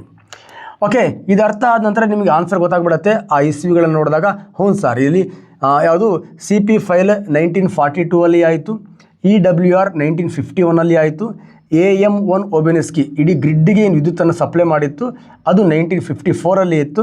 ತಾರಾಪುರ 1969. ಇದು ಕೂಡ ರೈಟ್ ಆನ್ಸರ್ ಇದೆ, ಬಟ್ ಇದನ್ನು ನಾನು ರೈಟ್ ಆನ್ಸರ್ ಹಾಕ್ಕೊಂಡಿದ್ದೀನಿ. ಕ್ಲಿಯರ್, ಅರ್ಥ ಆಗಿದೆಯಾ? ಇದು ಇಷ್ಟು ನೋಡಿಕೊಂಡ್ರೆ ನಿಮಗೆ ಭಾರತದಲ್ಲಿ ಮೊಟ್ಟ ಮೊದಲ ವಿದ್ಯುತ್ ಕ್ರಿಯಾಕಾರಿ ಯಾವುದು, ಭಾರತದ ಮೊಟ್ಟ ಮೊದಲ ವಿದ್ಯುತ್ ಸ್ಥಾವರ ಯಾವುದು, ನೆಕ್ಸ್ಟ್ ಭಾರತದಲ್ಲಿ ಜಗತ್ತಲ್ಲಿ ಮೊಟ್ಟ ಮೊದಲ ವಿದ್ಯುತ್ ಕ್ರಿಯಾಕಾರಿ ಯಾವುದು, ನೆಕ್ಸ್ಟ್ ಜಗತ್ತಿನ ಮೊಟ್ಟ ಮೊದಲ ನ್ಯೂಕ್ಲಿಯರ್ ಕ್ರಿಯಾಕಾರಿ, ವಿದ್ಯುತ್ ಕ್ರಿಯಾಕಾರಿನೇ ಬೇರೆ, ನ್ಯೂಕ್ಲಿಯರ್ ಕ್ರಿಯಾಕಾರಿನೇ ಬೇರೆ. ಸೊ ಈ ಥರ ಪ್ರಶ್ನೆಗಳಿಗೆ ನಿಮಗೆ ಆನ್ಸರ್ ಸಿಗುತ್ತೆ ಸ್ನೇಹಿತರೆ. ಇದರಲ್ಲಿ ಮತ್ತೆ ನಿಮಗೆ ಕನ್ಫ್ಯೂಷನ್ಸ್ ಇದೆ. ಈಗ ಏನು ಸರ್ ವಿದ್ಯುತ್ ಕ್ರಿಯಾಕಾರಿ ಅಂದರೆ ಏನು, ಬ್ರೀಡರ್ ಕ್ರಿಯಾಕಾರಿ ಅಂದರೆ ಏನು, ನೆಕ್ಸ್ಟ್ ಸಂಶೋಧನಾ ಕ್ರಿಯಾಕಾರಿ ಅಂದ್ರೇನು, ಅದನ್ನು ಕ್ಲಿಯಾರಿಟಿ ಮಾಡಲಿಕ್ಕೆ ಈ ಸ್ಲೈಡನ್ನು ನಾನು ನಿಮ್ಮ ಜೊತೆಗೆ ಚರ್ಚೆ ಮಾಡ್ತಾ ಇದರ ನೆಕ್ಸ್ಟ್ ಸ್ಲೈಡನ್ನು. ಸರ್ ಈ ಸ್ಲೈಡನ್ನು ಅಲ್ಲೊಂದು ಕ್ವಶನ್ ಮಾಡಿ ಹೇಳಿದೆ ನಾನು. ವಾಣಿಜ್ಯವಾಗಿ ಇಡೀ ಜಗತ್ತಿಗೆ ವಿದ್ಯುತ್ತನ್ನು ಒಂದು ಕಡೆಯಿಂದ ಇನ್ನೊಂದು ಕಡೆ ಸರಬರಾಜು ಮಾಡಿರ್ತಕ್ಕಂಥ ಕ್ರಿಯಾಕಾರಿ ಯಾವುದು, ಅದರ ಬಗ್ಗೆ ಒಂದು ಸ್ವಲ್ಪ ಮಾಹಿತಿಯನ್ನು ನಿಮ್ಮ ಜೊತೆಗೆ ಚರ್ಚೆ ಮಾಡ್ತಾ ಬರ್ತೀನಿ ಸ್ನೇಹಿತರೆ. ನೋಡಿ, ಸಿಂಪಲಾಗಿ ನಾನು ಇಲ್ಲಿ ಹೇಳ್ತಾ ಬಂದಿದ್ದೀನಿ. ಸಿಂಪಲ್ ಇಲ್ಲಿ ದಟ್ ಈಸ್ ಮೊದಲ ರಿಯಾಕ್ಟರ್ಗಳು ಮತ್ತು ಅವುಗಳ ಉದ್ದೇಶ. ಆ್ಯಕ್ಚುಲಿ ಫಸ್ಟ್ ರಿಯಾಕ್ಟರ್ ಯಾವುದಪ್ಪ ಅಂತ 1942 ದಟ್ ಈಸ್ CP ಫೈಲ್ ಅಥವಾ CP1. ಕ್ಲಿಯರ್, ಇದು ಜಗತ್ತಿನ ಮೊಟ್ಟ ಮೊದಲ ಸಂಶೋಧನಾ ಕ್ರಿಯಾಕಾರಿ. ಇದನ್ನು ಕಂಡುಹಿಡಿದವನು ಫೆರ್ಮಿ. ಇದಾದ ನಂತರ ಜಗತ್ತಲ್ಲಿ ಮೊಟ್ಟ ಮೊದಲು 1951 ವಿದ್ಯುತ್ತನ್ನು ಉತ್ಪತ್ತಿ ಮಾಡಿದ ವಿಶ್ವದ ಮೊದಲ ರಿಯಾಕ್ಟರ್ EBR-1 USA. ಇದು ಎಷ್ಟು ಬಲ್ಬ್ಗಳನ್ನು ಹೊತ್ತಿಸ್ತು? 4 ಬಲ್ಬ್ಗಳನ್ನು ಹೊತ್ತಿಸ್ತು. ಅದನ್ನಾದ ನಂತರ 1954 ಓಬನ್ಸ್ಕಿ ಅಂತಕ್ಕಂಥ ಪರಮಾಣುವಿನ ವಿದ್ಯುತ್ ಸ್ಥಾವರ. ಈ ಓಬನ್ಸ್ಕಿ ಅಂತಕ್ಕಂಥ ಪರಮಾಣು ವಿದ್ಯುತ್ ಸ್ಥಾವರದಲ್ಲಿ AM1 ಅಂತಕ್ಕಂಥ ರಿಯಾಕ್ಟರ್ ಇದೆ. ಈ ರಿಯಾಕ್ಟರ್ ವಿದ್ಯುತ್ತನ್ನು ಉತ್ಪತ್ತಿ ಮಾಡುತ್ತೆ. ಆದರೆ ಆ ವಿದ್ಯುತ್, ಆ ಪವರ್ ಇಡೀ ಗ್ರಿಡ್ಡನ್ನು ತುಂಬಿಸುತ್ತೆ, ಆದರೆ ಗ್ರಿಡ್ಡಿಂದ ಹೊರಗಡೆ ಹೋಗಲ್ಲ. ನೆಕ್ಸ್ಟ್ ಸಿಂಪಲಾಗಿ ಕಾಲ್ಡರ್ ಹಾಲ್ ಅಂತಕ್ಕಂಥ UK ಏನಿದೆ ಯುನೈಟೆಡ್ ಕಿಂಗ್ಡಮ್ಸ್ನವ್ರದ್ದು, ಕಾಲ್ಡರ್ ಹಾಲ್ ಅಂತಕ್ಕಂಥದ್ದು 1956 ವಿದ್ಯುತ್ತನ್ನು ಉತ್ಪತ್ತಿ ಮಾಡುತ್ತೆ. ಆ ವಿದ್ಯುತ್ತನ್ನು ಗ್ರಿಡ್ಡಿಂದ ಹೊರಗಡೆ ವಿಶ್ವದ ಮೊದಲ ವಾಣಿಜ್ಯ ಪರಮಾಣು ವಿದ್ಯುತ್, ವಾಣಿಜ್ಯ ಅಂದರೆ ಕಮರ್ಷಿಯಲ್ ಆಗಿ ಗ್ರಿಡ್ನ ಹೊರಗಡೆ ವಿದ್ಯುತ್ತನ್ನು ಸಪ್ಲೈ ಮಾಡುವಷ್ಟು ವಿದ್ಯುತ್ತನ್ನು ಜಗತ್ತು ಉತ್ಪತ್ತಿ ಮಾಡಿಬಿಡುತ್ತೆ ಸ್ನೇಹಿತರೆ. 1954 ಜಗತ್ತು ವಿದ್ಯುತ್ತನ್ನು ನ್ಯೂಕ್ಲಿಯರ್ ಕ್ರಿಯಾಕಾರಿಗಳನ್ನು ಬಳಸಿ ಡೊಮೆಸ್ಟಿಕ್ ಆಗಿ ವ್ಯಾವಹಾರಿಕವಾಗಿ ಎಲ್ರಿಗೂ ಸಪ್ಲೈ ಮಾಡೋ ಸಂದರ್ಭದಲ್ಲಿ 1956 ನಾವು ಅಪ್ಸರನ ತಗೊಂಡು ಪ್ರಯೋಗ ಮಾಡಲಿಕ್ಕೆ ಸ್ಟಾರ್ಟ್ ಮಾಡ್ತೀವಿ. ಆಮೇಲೆ ನಾವು ಕೂಡ ಈಗ 8 ವಿದ್ಯುತ್ ಅಣುಸ್ಥಾವರಗಳಿದೆ, 24 ಕ್ರಿಯಾಕಾರಿಗಳಿವೆ. ಅವನ್ನೆಲ್ಲ ನಾನು ಈ ಮುಂದಿನ ಸ್ಲೈಡಲ್ಲಿ ನಿಮ್ಮ ಜೊತೆ ಚರ್ಚೆ ಮಾಡ್ತಾ ಬರ್ತೀನಿ. ಕ್ಲಿಯರ್? ಸೊ ನೆಕ್ಸ್ಟ್ ಬ್ಯೂಟಿಫುಲ್ ಆಗಿರ್ತಕ್ಕಂಥ ಒಂದು ಕ್ವಶನ್. ಈ ಒಂದು ಕ್ವಶನನ್ನು ಸರಿಯಾಗಿ ನಾವು ಅರ್ಥ ಮಾಡಿಕೊಂಡ್ರೆ ಅನೇಕ ಪ್ರಶ್ನೆಗಳಿಗೆ ಆನ್ಸರ್ನ ಮಾಡ್ಬೋದು ಸ್ನೇಹಿತರೆ. ನೋಡಿ, ಈ ಪ್ರಶ್ನೆ ಇದೆ, ಪ್ರಸ್ತುತ ಭಾರತದಲ್ಲಿ ಎಷ್ಟು ಬ್ರೀಡರ್ ನ್ಯೂಕ್ಲಿಯರ್ ಕ್ರಿಯಾಕಾರಿಗಳು ಕಾರ್ಯನಿರ್ವಹಿಸ್ತಾ ಇದೆ ಅಂತ. ಹಾಗಾದರೆ ಇಲ್ಲಿ ಭಾರತದಲ್ಲಿ ಎಷ್ಟು ಬ್ರೀಡರ್ ಕ್ರಿಯಾಕಾರಿಗಳು ಇದೆ ಅಂದರೆ ನಿಮಗೆ ಅನಿಸುತ್ತೆ ಯಾವ್ದು ಹಾಕಲಿ ನನ್ನ ಭಾರತ. ಓಕೆ, ಯಾವುದೋ ಒಂದು ಹಾಕ್ಬೋದಲ್ವಾ, 0ಗಂತೂ ಬರೋದಿಲ್ಲ ನಾವಲ್ವಾ. ಸೊ ಇದನ್ನು ಒಂದು ಸ್ವಲ್ಪ ಈ ನ್ಯೂಕ್ಲಿಯರ್ ಬ್ರೀಡರ್ ಅಂದರೆ ಏನು ಇವೆಲ್ಲ ಸ್ವಲ್ಪ ಅರ್ಥ ಮಾಡ್ಕೊಂಡು ಹೋಗೋಣ. ಕ್ಲಿಯರ್? ನೋಡಿ, ಈ ನ್ಯೂಕ್ಲಿಯರ್ ಕ್ರಿಯಾಕಾರಿಗಳಲ್ಲಿ 3 ಥರ ನ್ಯೂಕ್ಲಿಯರ್ ಕ್ರಿಯಾಕಾರಿಗಳಿವೆ. ಒಂದು ರಿಸರ್ಚ್, ಸಂಶೋಧನಾ ಕ್ರಿಯಾಕಾರಿಗಳು ಅಂತ, ರಿಸರ್ಚ್ ರಿಯಾಕ್ಟರ್ಸ್. ಇವೇ ಫಸ್ಟ್ ತಯಾರಾಗಿದ್ದು ಭಾರತದಲ್ಲಿ ಬಂದಿರೋ ಅಪ್ಸರಾನೋ. ನೆಕ್ಸ್ಟ್ ಜಗತ್ತು CP ಫೈಲ್ ಇದೆಯಲ್ವಾ, CP1, ಅದು ಕೂಡ ಸಂಶೋಧನಾ ಕ್ರಿಯಾಕಾರಿ. ನೆಕ್ಸ್ಟ್ ಎರಡನೇ ಕ್ರಿಯಾಕಾರಿ ಇದೆ, ದಿಟ್ ಇಸ್ ದ ಬ್ರೀಡರ್ ಕ್ರಿಯಾಕಾರಿಗಳು, ಬ್ರೀಡರ್ ನ್ಯೂಕ್ಲಿಯರ್ ಕ್ರಿಯಾಕಾರಿಗಳು ಅಂತ. ನೆಕ್ಸ್ಟ್ ಮೂರನೇದಿದೆ ಸಿಂಪಲ್ ಇದೆ, ಪವರ್ ರಿಯಾಕ್ಟರ್ಸ್, ನ್ಯೂಕ್ಲಿಯರ್ ವಿದ್ಯುತ್ ಕ್ರಿಯಾಕಾರಿಗಳು ಅಂತ. ನ್ಯೂಕ್ಲಿಯರ್ ವಿದ್ಯುತ್ ಕ್ರಿಯಾಕಾರಿಗಳು. ಈ ಸಂಶೋಧನಾ ಕ್ರಿಯಾಕಾರಿ ಅಂದರೆ ಏನಿಲ್ಲ, ವೈದ್ಯಕೀಯ ಕ್ಷೇತ್ರ, ಕಾರ್ಖಾನೆಗಳು, ಅದರಲ್ಲಿ ಹೆಚ್ಚು ಪ್ರಯೋಗಗಳನ್ನು ಮಾಡಲಿಕ್ಕೆ ಬಳಸ್ತಕ್ಕಂತಹ ಕ್ರಿಯಾಕಾರಿ ಸಂಶೋಧನಾ ಕ್ರಿಯಾಕಾರಿ. ಈ ರಿಸರ್ಚ್ ಕ್ರಿಯಾಕಾರಿಗಳೇನಿದೆ ಜಗತ್ತಲ್ಲಿ 884 ಇದೆ ವಿಶ್ವದಲ್ಲಿ. ಭಾರತದಲ್ಲಿ ಎಷ್ಟಿದೆ ಅಂದರೆ 7 ಇದೆ, 7 ಇದೆ, 7 ಕ್ರಿಯಾಕಾರಿಗಳು. ಅದರಲ್ಲಿ ಪ್ರಮುಖವಾಗಿರ್ತಕ್ಕಂಥ ಕ್ರಿಯಾಕಾರಿ ದಟ್ ಈಸ್ ಭಾರತದ್ದು ಅಪ್ಸರ. ಜಗತ್ತಿನ ಮೊಟ್ಟ ಮೊದಲ ಕ್ರಿಯಾಕಾರಿ ಆಲ್ರೆಡಿ ಹೇಳಿದ್ದೀನಿ, CP1 ಫೆರ್ಮಿ ಕಂಡುಹಿಡಿತಾನೆ. ಭಾರತದ್ದು ಯಾವುದಪ್ಪ ಅಂತ ಕೇಳಿದ್ರೆ ಅಪ್ಸರ. ನೆಕ್ಸ್ಟ್ ಎರಡನೇ ಕ್ರಿಯಾಕಾರಿ ಯಾವುದಪ್ಪ ಅಂತ ಕೇಳಿದ್ರೆ ಸೈರಸ್. ಅತ್ಯಂತ ಭಾರತದ ದೊಡ್ಡ ನ್ಯೂಕ್ಲಿಯರ್ ಕ್ರಿಯಾಕಾರಿ ಯಾವುದಪ್ಪ ಅಂತ ಕೇಳಿದರೆ that is the Dhruva. Okay, ಎಷ್ಟು ಕ್ರಿಯಾಕಾರಿಗಳಿದೆ ಅಂತ ಕೇಳಿದರೆ ಭಾರತದಲ್ಲಿ 7 ಕ್ರಿಯಾಕಾರಿಗಳಿದೆ. ಇನ್ನೊಂದು ಈಗ ಪ್ರಸ್ತುತವಾಗಿ ರೆಡಿ ಆಗ್ತಾ ಇರತಕ್ಕಂಥ ಇನ್ನೊಂದು ಕ್ರಿಯಾಕಾರಿ ಕಾಮಿನಿ, ಕಲ್ಪಾಂಕದಲ್ಲಿ ಇದೆ. ಕ್ಲಿಯರ್? ಕಾಮಿನಿ. ಈ ಥರ 7 ಕ್ರಿಯಾಕಾರಿಗಳು ಭಾರತದಲ್ಲಿ. ಯಾವ ಕ್ರಿಯಾಕಾರಿಗಳು? ಸಂಶೋಧನಾ ಕ್ರಿಯಾಕಾರಿಗಳಿದೆ. ಭಾರತದಲ್ಲಿ ಒಟ್ಟು 7 ಸಂಶೋಧನಾ ಕ್ರಿಯಾಕಾರಿಗಳಿವೆ. ಜಗತ್ತಲ್ಲಿ 884 ಸಂಶೋಧನಾ ಕ್ರಿಯಾಕಾರಿಗಳಿವೆ. ಹಾಗಾಗಿ ಸಂಶೋಧನಾ ಕ್ರಿಯಾಕಾರಿಗಳು ಅಪ್ಸರಾ, ಫೆಸ್ಟ್, ಸಿಪಿಯೋನ್. ಅತ್ಯಂತ ದೊಡ್ಡ ಸಂಶೋಧನಾ ಕ್ರಿಯಾಕಾರಿ ಯಾವುದಪ್ಪ ಅಂತ ಕೇಳಿದರೆ ಭಾರತದಲ್ಲಿ ಧ್ರುವ. ಜಗತ್ತಿಂದ ಯಾವುದು? ನೀವು ಸರ್ಚ್ ಮಾಡಿ ಗೂಗಲಲ್ಲಿ. ಕ್ಲಿಯರ್? ನೆಕ್ಸ್ಟ್, ಬ್ರೀಡರ್ ಕ್ರಿಯಾಕಾರಿಗಳು ಅಂದರೆ ಏನು? Breeder reactors one of the very very important. Biology ಪದ ಇದು. ಬ್ರೀಡಿಂಗ್ ಅಂತ ಕರಿತೀವಲ್ವಾ, ಬ್ರೀಡಿಂಗ್ಸ್. ಒಂದು ಸಣ್ಣ ಮೆಣಸಿನ್ಕಾಯಿ ಇದೆ, ಇಷ್ಟು ದೋಪನ್ ಮೆಣಸಿನ್ಕಾಯಿ ಮಾಡಬೇಕು ಅಂದರೆ ಅದರ ಬ್ರೀಡನ್ನು ಚೇಂಜ್ ಮಾಡಬೇಕು, ಅದರ DNA ಚೇಂಜ್ ಮಾಡಬೇಕು. ಹಾಗೆ ಬ್ರೀಡರ್ ಅಂದರೆ ತಳಿ ಪರಿವರ್ತನೆ ಮಾಡೋದು ಅಂತ. ಇಲ್ಲೇನು ತಳಿ ಪರಿವರ್ತನೆ ಮಾಡ್ತೀವಿ ನಾವು? ಸಿಂಪಲ್. ಈಗ ನಮ್ಮ ಹತ್ರ ಯುರೇನಿಯಂ-238 ಇದೆ. ಆದರೆ ಕ್ರಿಯಾಕಾರಿಗಳಲ್ಲಿ ವಿದಳನ ಕ್ರಿಯೆ ಮಾಡಲಿಕ್ಕೆ ಈ ಯುರೇನಿಯಂ-238 ಬರಲ್ಲ. ನಮಗೆ ಆ ವಿದಳನ ಕ್ರಿಯೆಯಲ್ಲಿ ಇಂಧನವನ್ನಾಗಿ ಬಳಸಲಿಕ್ಕೆ ಏನು ಬೇಕು? ಯುರೇನಿಯಂ-235 ಬೇಕು. ಆದರೆ 1 kg ಯುರೇನಿಯಂ-238 ಅನ್ನು ತಗೊಳ್ಳಿ ನೀವು. 1 kgಯಲ್ಲಿ 0.7% ಅಷ್ಟೇ ಯುರೇನಿಯಂ-235 ಇದೆ. ಇದು ಮಾತ್ರ ವಿದಳನ ಕ್ರಿಯೆಗೆ ಬರೋದು. ಇದು ಮಾತ್ರ ನ್ಯೂಕ್ಲಿಯರ್ ಕ್ರಿಯಾಕಾರಿಗಳಲ್ಲಿ ಇಂಧನವಾಗಿ ಬರುತ್ತೆ. ಉಳ್ಕೊಂಡಿರ್ತಕ್ಕಂತಹ ಕಂಪ್ಲೀಟ್ 99 ಭಾಗ ಯುರೇನಿಯಂ-238 ಇರುತ್ತೆ. 99.3 ಭಾಗ ಏನಿದೆ ಅದು ಯುರೇನಿಯಂ-238 ಇರುತ್ತೆ. ಅದು ನ್ಯೂಕ್ಲಿಯರ್ ಕ್ರಿಯಾಕಾರಿಯಲ್ಲಿ ಇಂಧನವಾಗಿ ಬಳಸಲಿಕ್ಕೆ ಸಾಧ್ಯ ಇಲ್ಲ. ಹಾಗಾದರೆ ಯುರೇನಿಯಂ-238ದ ಪ್ರಮಾಣ ಸುಮ್ಮನೆ ಉಳಿತಾ ಇದೆ ನಮಗೆ, ಬಟ್ ಉಪಯೋಗಕ್ಕೆ ಬರ್ತಾ ಇಲ್ಲ. ಈ ಯುರೇನಿಯಂ-238 ಈ ಬ್ರೀಡರ್ ಕ್ರಿಯಾಕಾರಿ ತಳಿ ಚೇಂಜ್ ಮಾಡ್ತೇವೆ. ಬ್ರೀಡರ್ ಕ್ರಿಯಾಕಾರಿಯನ್ನು ಬಳಸ್ಕೊಂಡು ಪ್ಲುಟೋನಿಯಂ-239 ಮಾಡಿ ಈ ಪ್ಲುಟೋನಿಯಂ-239 ಇಂಧನವನ್ನಾಗಿ ಬಳಸ್ತೇವೆ. ಹೀಗಾಗಿ ಒಂದು ಧಾತುವನ್ನು ಇನ್ನೊಂದು ಧಾತುವಾಗಿ ಬದಲಾವಣೆ ಮಾಡೋದು. ಈ ಯುರೇನಿಯಂ-238 ತಳಿಯನ್ನು ಪ್ಲುಟೋನಿಯಂ-239 ಆಗಿ ಮಾಡ್ತಕ್ಕಂತಹ ಕ್ರಿಯಾಕಾರಿಗಳಿಗೆ ನಾವೇನಂತ ಕರಿತೀವಿ? ಬ್ರೀಡರ್ ಕ್ರಿಯಾಕಾರಿಗಳು ಅಂತ ಕರಿತೀವಿ. ಟ್ರಾನ್ಸ್ಮಿಟೇಷನ್ ಬ್ರೀಡರ್ ಕ್ರಿಯಾಕಾರಿಗಳು. ನಮ್ಮಲ್ಲಿ ಥೋರಿಯಂ-232 ಇದೆ. ಥೋರಿಯಂ-232 ಇದೆ. ಇದನ್ನು ನಾವು ಯುರೇನಿಯಂ-233 ಮಾಡ್ತೀವಿ. ಯಾಕಂದರೆ ಇದು ಮಾತ್ರ ಇಂಧನವನ್ನಾಗಿ ಬಳಸ್ಕೊಳ್ಳೋಕೆ ಬರುತ್ತೆ, ಇದು ಇಂಧನವನ್ನಾಗಿ ಬಳಸ್ಕೊಳ್ಳೋಕ್ಕೆ ಬರಲ್ಲ. ಇದು ಮಾತ್ರ ಇಂಧನವನ್ನಾಗಿ ಬಳಸ್ಕೊಳ್ಳೋಕೆ ಬರುತ್ತೆ, ಯುರೇನಿಯಂ-238 ಇಂಧನವಾಗಿ ಬಳಸ್ಕೊಳ್ಳಿಕ್ಕೆ ಬರೋಲ್ಲ. ಈ ಥರ ಇಂಧನವಾಗಿ ಬಳಸ್ಕೊಳ್ಳಿಕ್ಕೆ ಬಾರದೇ ಇರತಕ್ಕಂಥ ಈ ನ್ಯೂಕ್ಲಿಯರ್ ಧಾತುಗಳನ್ನು ಇಂಧನವನ್ನಾಗಿ ಬಳಸ್ಕೊಳ್ಳುವ ಹಾಗೆ ಅದರ ತಳಿ, ಅದರ ಗುಣದಲ್ಲಿ ಬದಲಾವಣೆ ಮಾಡ್ತಕ್ಕಂಥ ಕ್ರಿಯಾಕಾರಿಗಳಿಗೆ ನಾವೇನಂತ ಕರಿತೀವಿ? ಬ್ರೀಡರ್ ರಿಯಾಕ್ಟರ್ಸ್ ಅಂತ ಕರಿತೀವಿ. ಈ ಬ್ರೀಡರ್ ರಿಯಾಕ್ಟರ್ಸ್ಗಳು ಜಗತ್ತಲ್ಲಿ ಎಷ್ಟಿದೆ ಅಂದರೆ ಜಗತ್ತಲ್ಲಿ 8 ಇದೆ, ಭಾರತದಲ್ಲಿ 0 ಇದೆ. ಭಾರತದಲ್ಲಿ ಇಲ್ಲ. ನಾವು ಯುರೇನಿಯಂ-238 ಪ್ಲುಟೋನಿಯಂ ಮಾಡ್ತಕ್ಕಂಥ ಟೆಕ್ನಾಲಜಿ ನಮ್ಮಲ್ಲಿ ಇಲ್ಲ. ಈಗ ಡಿಸೆಂಬರಲ್ಲಿ ಆಗತ್ತೆ. ನಾವು ಈ ತಳಿ ಮಾಡಿರ್ತಕ್ಕಂಥ ಪ್ಲುಟೋನಿಯಂ-239 ನಾವು ಈ ಕಡೆ ಇಂಪೋರ್ಟ್ ಮಾಡಿಕೊಂಡು ಕ್ರಿಯಾಕಾರಿಗಳಲ್ಲಿ ಬಳಸ್ತೀವಿ. ಈ ಥರ ಈ ರಿಯಾಕ್ಟರ್ ನಮ್ಮಲ್ಲಿ ಇಲ್ಲ. ಬಟ್ ಈ ಡಿಸೆಂಬರಲ್ಲಿ ಪ್ರೋಟೋಟೈಪ್ ಫಾಸ್ಟ್ ಬ್ರೀಡರ್ ರಿಯಾಕ್ಟರ್ ಬರುತ್ತೆ. ಅದು ಥೋರಿಯಮನ್ನು ಯುರೇನಿಯಂ-233 ಕನ್ವರ್ಟ್ ಮಾಡುತ್ತೆ. ನಮ್ಮಲ್ಲೂ ಕೂಡ ನ್ಯೂಕ್ಲಿಯರ್ ಪವರ್ 2028, 29, 30ರಲ್ಲಿ ಜಗತ್ತಿನ ದೊಡ್ಡನಾಗುವಷ್ಟು ನಮ್ಮಲ್ಲೂ ಕೂಡ ಇದೆ. ಯಾಕಂದರೆ ಭಾರತದಲ್ಲಿ ಅತ್ಯಂತ ಹೆಚ್ಚು ಪ್ರಮಾಣದಲ್ಲಿ ಸಿಗ್ತಕ್ಕಂತಹ ಪರಮಾಣು ಖನಿಜ ಯಾವುದಪ್ಪ ಅಂತ ಕೇಳಿದರೆ ಮಾನೋಸೈಟಲ್ಲಿ ಥೋರಿಯಂ-233 ಇದೆ. ಅದನ್ನು ನಾವು ನ್ಯೂಕ್ಲಿಯರ್ ಇಂಧನವನ್ನಾಗಿ ಬಳಸ್ತಕ್ಕಂಥ ಬ್ರೀಡರ್ ರಿಯಾಕ್ಟರ್ನ ಕಂಡುಕೊಂಡಿದ್ದೀವಿ. ಅದು ಮುಂದೆ 2026ರಿಂದ ಕೆಲಸವನ್ನು ಮಾಡುತ್ತೆ. ಅದರ ಬಗ್ಗೆ ಮುಂದೆ ನಿಮಗೆ ಮಾಹಿತಿಯನ್ನು ಕೊಡ್ತಾ ಬರ್ತೀನಿ ಸ್ನೇಹಿತರೆ. ಹಾಗಾಗಿ ಭಾರತದಲ್ಲಿ ಬ್ರೀಡರ್ ರಿಯಾಕ್ಟರ್ ಏನಿದೆ ಅದು 0 ಇದೆ, ಜಗತ್ತಲ್ಲಿ 8 ಇದೆ.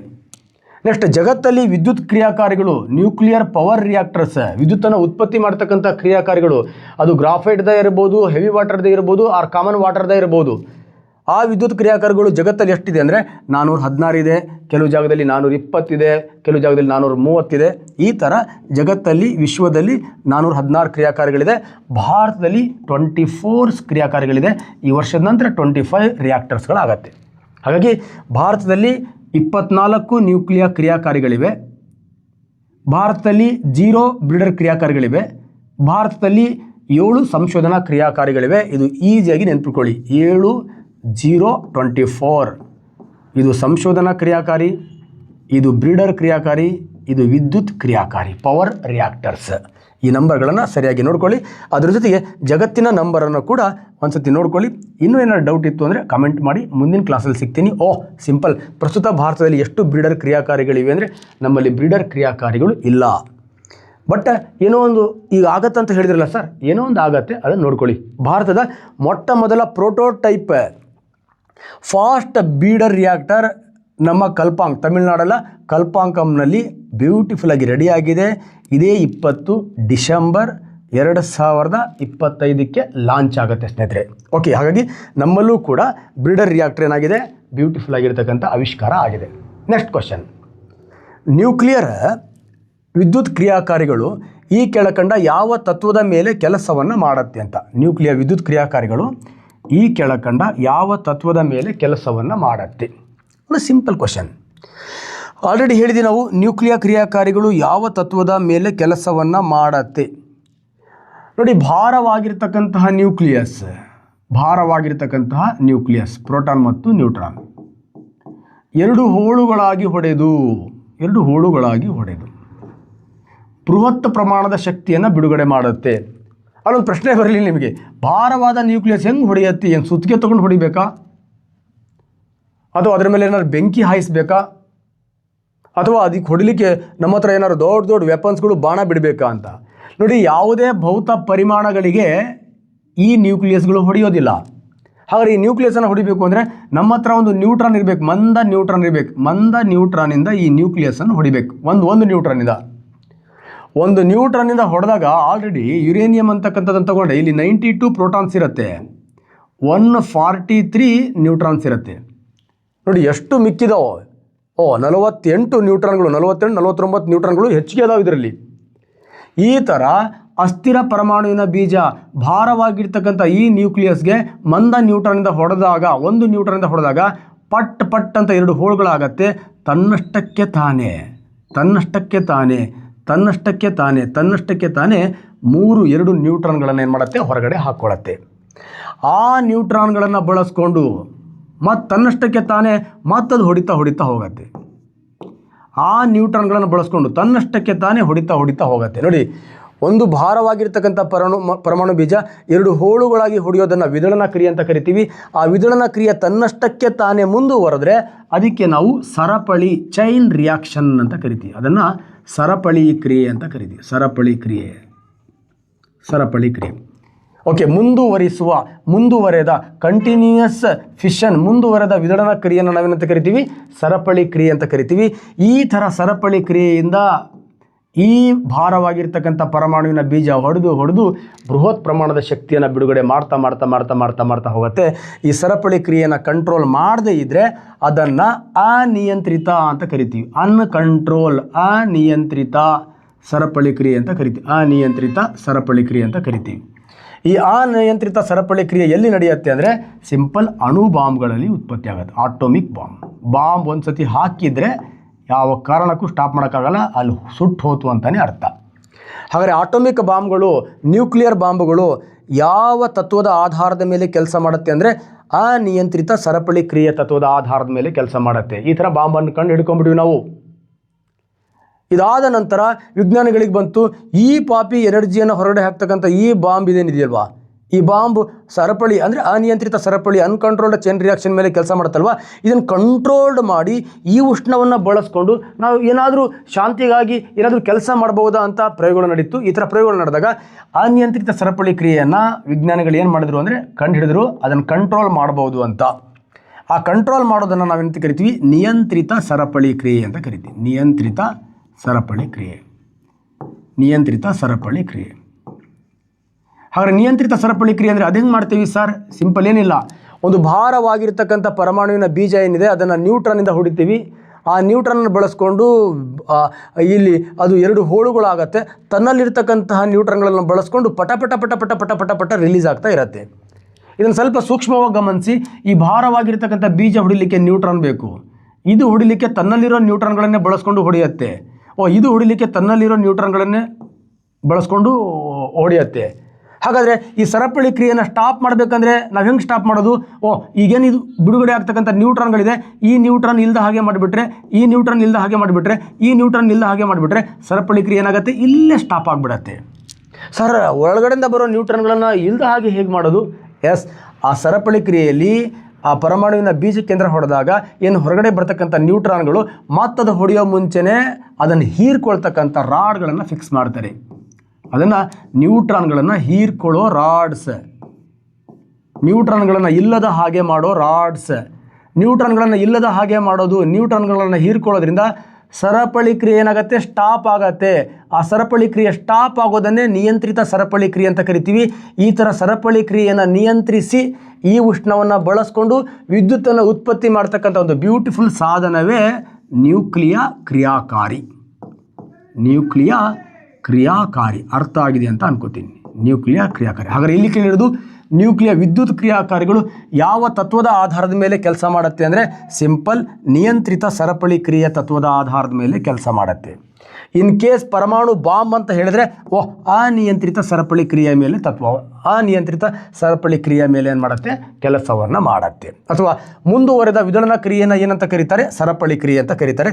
ಈ ಥರ ಪ್ರಶ್ನೆಗಳು ಬರ್ಬೋದು, ನೋಡ್ಕೊಳ್ಳಿ. ಆನ್ಸರ್ ನಿಯಂತ್ರಿತ ಸರಪಳಿ ಕ್ರಿಯೆ ಸಾರ್. ಈ ನ್ಯೂಕ್ಲಿಯರ್ ರಿಯಾಕ್ಟರ್ ಏನಿದೆ ಇದೇನು ಮಾಡುತ್ತೆ ಅಂದರೆ ಪಟ ಪಟ ಪಟ ಪಟ ಹೊಡಿತಾ ಇರತಕ್ಕಂತಹ ವಿದಳನ ಕ್ರಿಯೆಯಲ್ಲಿರ್ತಕ್ಕಂಥ ಕಾರಣವಾಗಿರ್ತಕ್ಕಂಥ ನ್ಯೂಟ್ರಾನ್ಗಳನ್ನು ಹೀರ್ಕೊಂಡು ಆ ನ್ಯೂಟ್ರಾನ್ಗಳನ್ನು ಹೀರ್ಕೊಂಡು ಸರಪಳಿ ಕ್ರಿಯೆಯನ್ನು ನಿಯಂತ್ರಿಸಿ ಅದರಿಂದ ಬರ್ತಕ್ಕಂಥ ಉಷ್ಣದಿಂದ ವಿದ್ಯುತ್ತನ್ನು ಉತ್ಪತ್ತಿ ಮಾಡುತ್ತೆ. ಹಾಗಾಗಿ ಈ ನ್ಯೂಕ್ಲಿಯ ಕ್ರಿಯಾಕಾರಿಗಳು ಯಾವ ತತ್ವದ ಆಧಾರದ ಮೇಲೆ ಕೆಲಸ ಮಾಡುತ್ತೆ ಅಂದರೆ ನಿಯಂತ್ರಿತ ಸರಪಳಿ ಕ್ರಿಯೆ, ನಿಯಂತ್ರಿತ ಸರಪಳಿ ಕ್ರಿಯೆ ತತ್ವದ ಆಧಾರದ ಮೇಲೆ ನ್ಯೂಕ್ಲಿಯ ಕ್ರಿಯಾಕಾರಿಗಳು ಕೆಲಸವನ್ನು ಮಾಡುತ್ತೆ. ಇಲ್ಲಿ ಇನ್ನೊಂದು ಕ್ವಶನ್ ನೀವು ಸರಿಯಾಗಿ ನೋಡ್ಕೊಳ್ಬೇಕು, ಎಕ್ಸಾಮಲ್ಲಿ ಬರ್ತಾ ಇರುತ್ತೆ ಆಗಾಗ. ನಾವು ಆಲ್ರೆಡಿ ಹೇಳಿದ್ವಿ, ಸರಪಳಿ ಕ್ರಿಯೆ ಅಂದರೆ ವಿದಳನ ಕ್ರಿಯೆ ಏನಿದೆ ಅದರ ಮುಂದುವರೆದ ಭಾಗ, ವಿದಳನ ಕ್ರಿಯೆ ಏನಿದೆ ಅದರ ಮುಂದುವರೆದ ಭಾಗ ಸರಪಳಿ ಕ್ರಿಯೆ. ಈ ಸರಪಳಿ ಕ್ರಿಯೆಯನ್ನು ನಾವು ಕಂಟ್ರೋಲ್ ಮಾಡಲಿಲ್ಲ ಅಂದರೆ ಅನಿಯಂತ್ರಿತ ಸರಪಳಿ ಕ್ರಿಯೆ. ಈ ಅನಿಯಂತ್ರಿತ ಸರಪಳಿ ಕ್ರಿಯೆಯಿಂದ ಏನಾಗ್ತವೆ? ನ್ಯೂಕ್ಲಿಯರ್ ಬಾಂಬ್ಗಳನ್ನು ರಚನೆ ಮಾಡ್ತಾರೆ, ನ್ಯೂಕ್ಲಿಯರ್ ಬಾಂಬ್. ಈ ಸರಪಳಿ ಕ್ರಿಯೆಯನ್ನು ನಿಯಂತ್ರಣ ಮಾಡಿದ್ರೆ ಅದಕ್ಕೆ ನಾವು ನಿಯಂತ್ರಿತ ಸರಪಳಿ ಕ್ರಿಯೆ ಅಂತ ಕರಿತೀವಿ, ನಿಯಂತ್ರಿತ ಸರಪಳಿ ಕ್ರಿಯೆ ಅಂತ ಕರಿತೀವಿ. ಈ ನಿಯಂತ್ರಿತ ಸರಪಳಿ ಕ್ರಿಯೆ ಆಧಾರದ ಮೇಲೆ ಯಾವುದು ಕೆಲಸ ಮಾಡುತ್ತೆ? ಇದೆ ನಮ್ಮ ನ್ಯೂಕ್ಲಿಯ ಕ್ರಿಯಾಕಾರಿಗಳು, ಈ ಮಿಷನ್ ಕೆಲಸ ಮಾಡುತ್ತೆ. ಅದೇ ರೀತಿ ನಾವು ಸಮ್ಮಿಲನ ಕ್ರಿಯೆಗೆ ಹೋಗ್ಬಿಡೋಣ. ಸಮ್ಮಿಲನ ಕ್ರಿಯೆ, ಸಮ್ಮಿಲನ ಕ್ರಿಯೆ. ಸಮ್ಮಿಲನ ಕ್ರಿಯೆಯಿಂದ ನಾವು ನೋಡಿ, ಸಮ್ಮಿಲನ ಕ್ರಿಯೆಯಲ್ಲೂ ಕೂಡ ಸರಪಳಿ ಕ್ರಿಯೆ ನಡೆಯುತ್ತೆ. ಆದರೆ ಸರಪಳಿ ಕ್ರಿಯೆ ಇದೆಯಲ್ವಾ, ಇಲ್ಲಿವರೆಗೂ ಜಗತ್ತಿನ ಯಾವ ತಂತ್ರಜ್ಞಾನವು ಕಂಟ್ರೋಲ್ ಮಾಡೋಕ್ಕೆ ಆಗಿಲ್ಲ. ಹಾಗಾಗಿ ಎಂತಹ ಸರಪಳಿ ಕ್ರಿಯೆ ಅಂದರೆ ಅನಿಯಂತ್ರಿತ ಸರಪಳಿ ಕ್ರಿಯೆ. ಈ ಅನಿಯಂತ್ರಿತ ಸರಪಳಿ ಕ್ರಿಯೆ ಏನು? ಈ ಸಮ್ಮಿಲನ ಕ್ರಿಯೆಯಿಂದ ಬರ್ತಕ್ಕಂಥ ಅನಿಯಂತ್ರಿತ ಸರಪಳಿ ಕ್ರಿಯೆ ಇದೆ. ಆ ಅನಿಯಂತ್ರಿತ ಸರಪಳಿ ಕ್ರಿಯೆಯಿಂದ ನಾವು ಹೈಡ್ರೋಜನ್ ಬಾಂಬ್ಗಳನ್ನು ತಯಾರಿಸ್ತೀವಿ. ಹಾಗಾದರೆ ಸಮ್ಮಿಲನದಿಂದ ಬರೀ ಅನ್ಕಂಟ್ರೋಲ್ಡ್ ಚೈನ್ ರಿಯಾಕ್ಷನ್, ಅದರಿಂದ ಹೈಡ್ರೋಜನ್ ಬಾಂಬ್. ನಾವು ವಿದಳನ ಕ್ರಿಯೆಯಿಂದ ಅನ್ಕಂಟ್ರೋಲ್ಡ್ ಬಾಂಬ್, ಕಂಟ್ರೋಲ್ಡ್ ರಿಯಾಕ್ಟರ್ಸ್ ಎರಡರೂ. ಇಲ್ಲಿ ಅನ್ಕಂಟ್ರೋಲನ್ನು ಕೂಡ ವಿನಾಶಕ್ಕಾಗಿ ಬಳಸ್ತೀವಿ, ಕಂಟ್ರೋಲ್ಡನ್ನು ನಾವು ನಮ್ಮ ಜಗತ್ತಿನ ಅಭಿವೃದ್ಧಿಗಾಗಿ ಬಳಸ್ತೀವಿ. ಬಟ್ ಸಮ್ಮಿಲನ ಏನಿದೆ, ಪಾಪ ಸೂರ್ಯ ನಕ್ಷತ್ರ ಕೊಡ್ತಿರೋದು ಮಾತ್ರ ಜಗತ್ತಿನ ಅಭಿವೃದ್ಧಿ, ನಮಗೆ ಇನ್ನೂ ಅದನ್ನು ಕಂಟ್ರೋಲ್ ಮಾಡ್ತಕ್ಕಂಥ ಟೆಕ್ನಾಲಜಿ ಬಂದಿಲ್ಲ. ಒಂದ್ಸತಿ ನೋಡ್ಕೊಳ್ಳಿ, ಕನ್ಫ್ಯೂಸ್ ಆದರೆ ಕಂಪ್ಲೀಟಾಗಿ ಕಾಮೆಂಟ್ಸ್ ಮಾಡಿ, ಅದಕ್ಕೆ ಆನ್ಸರ್ ಕೊಡ್ತಕ್ಕಂಥ ಪ್ರಯತ್ನ ಮಾಡ್ತೀನಿ.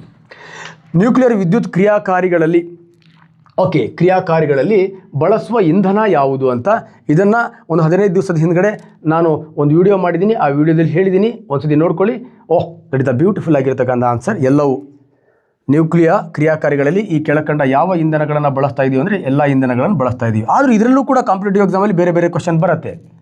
ಹೇಗೆ ಬರುತ್ತೆ ಅಂದರೆ ಸಿಂಪಲ್, ಈ ನ್ಯೂಕ್ಲಿಯ ಕ್ರಿಯಾಕಾರಿಗಳಲ್ಲಿ ಯುರೇನಿಯಂ 235 ಏನಿದೆ ಇದು ಡೈರೆಕ್ಟಾಗಿ ಬಳಸ್ತಕ್ಕಂಥ ಏಕೈಕ ನೈಸರ್ಗಿಕ ನೈಸರ್ಗಿಕ ಇಂಧನ, ನ್ಯಾಚುರಲ್ ಫ್ಯೂಯಲ್. ಹಾಗೆ ಯುರೇನಿಯಂ 239 ಆಲ್ರೆಡಿ ಹೇಳಿದ್ದೀನಿ ನಾನು, ಬ್ರೀಡ್ ಚೇಂಜ್ ಮಾಡ್ತೇವೆ ನಾವು. ಏನು? ಯುರೇನಿಯಂ 238 ನಾವು ಪ್ಲುಟೋನಿಯಂ 239 ಬ್ರೀಡರ್ ರಿಯಾಕ್ಟರ್ಗಳನ್ನು ಬಳಸ್ಕೊಂಡು ಮಾಡ್ತೀವಿ. ಹಾಗಾಗಿ ಇದು ಕೃತಕ, ಇದರಿಂದ ಇದು ತಯಾರಿಸಿದ್ದು ಕೃತಕ. ಹಾಗಾದರೆ ನ್ಯೂಕ್ಲಿಯರ್ ಕ್ರಿಯಾಕಾರಿಗಳಲ್ಲಿ ಬಳಸುವ ಕೃತಕ ಇಂಧನ ಪ್ಲುಟೋನಿಯಂ 239. ಇದು ಕೂಡ ಅಷ್ಟೇ, ಥೋರಿಯಂ 232 ಏನಿದೆ ಅದನ್ನು ಬ್ರೀಡರ್ ರಿಯಾಕ್ಟರ್ನ ಬಳಸಿ ಯುರೇನಿಯಂ 233. ಈಗ ಕಾಮಿನಿಯಲ್ಲಿ ಇದನ್ನೇ ಬಳಸ್ತಾ ಇರೋದು ನಾವು, ಕ್ಲಿಯರ್.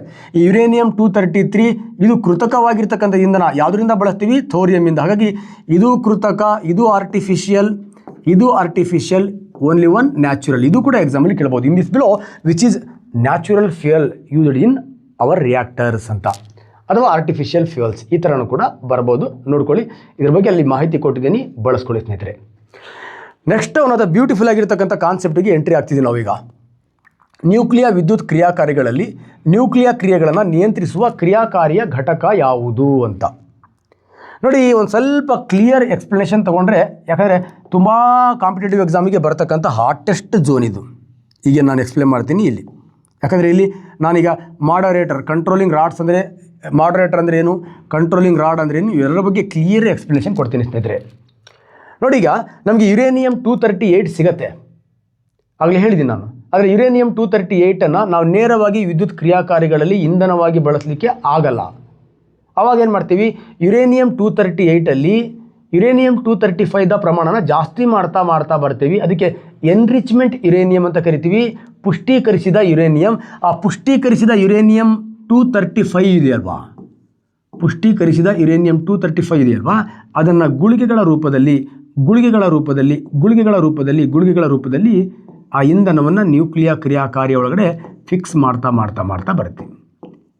ಈ ಥರ ಯುರೇನಿಯಂ 235 ಜಾಸ್ತಿ 60 to 70% ಇರತಕ್ಕಂಥ ಯುರೇನಿಯಂ 235 ಏನಿದೆ, ಇದನ್ನು ನಾವು ಪುಷ್ಟೀಕರಿಸಿದ ಯುರೇನಿಯಮನ್ನು ನ್ಯೂಕ್ಲಿಯ ಕ್ರಿಯಾಕಾರಿಗಳಲ್ಲಿ ಇಂಧನವನ್ನಾಗಿ ಈ ಥರ ಬಳಸ್ತೀವಿ.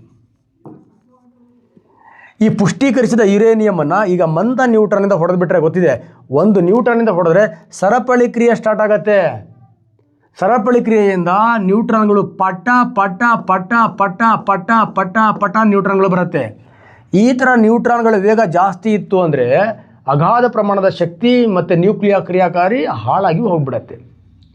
ಅದಕ್ಕೆ ಈ ಎನ್ರಿಚ್ಮೆಂಟ್ ಯುರೇನಿಯಂ ಏನಿದೆಯಲ್ವಾ, ಪುಷ್ಟೀಕರಿಸಿದ ಯುರೇನಿಯಂ 235 ಇದರಿಂದ ಬರ್ತಕ್ಕಂಥ ನ್ಯೂಟ್ರಾನ್ಗಳ ವೇಗನ ಕಡಿಮೆ ಮಾಡಲಿಕ್ಕೆ ಆ ಇಂಧನದ ಅಕ್ಕಪಕ್ಕ ನಾವು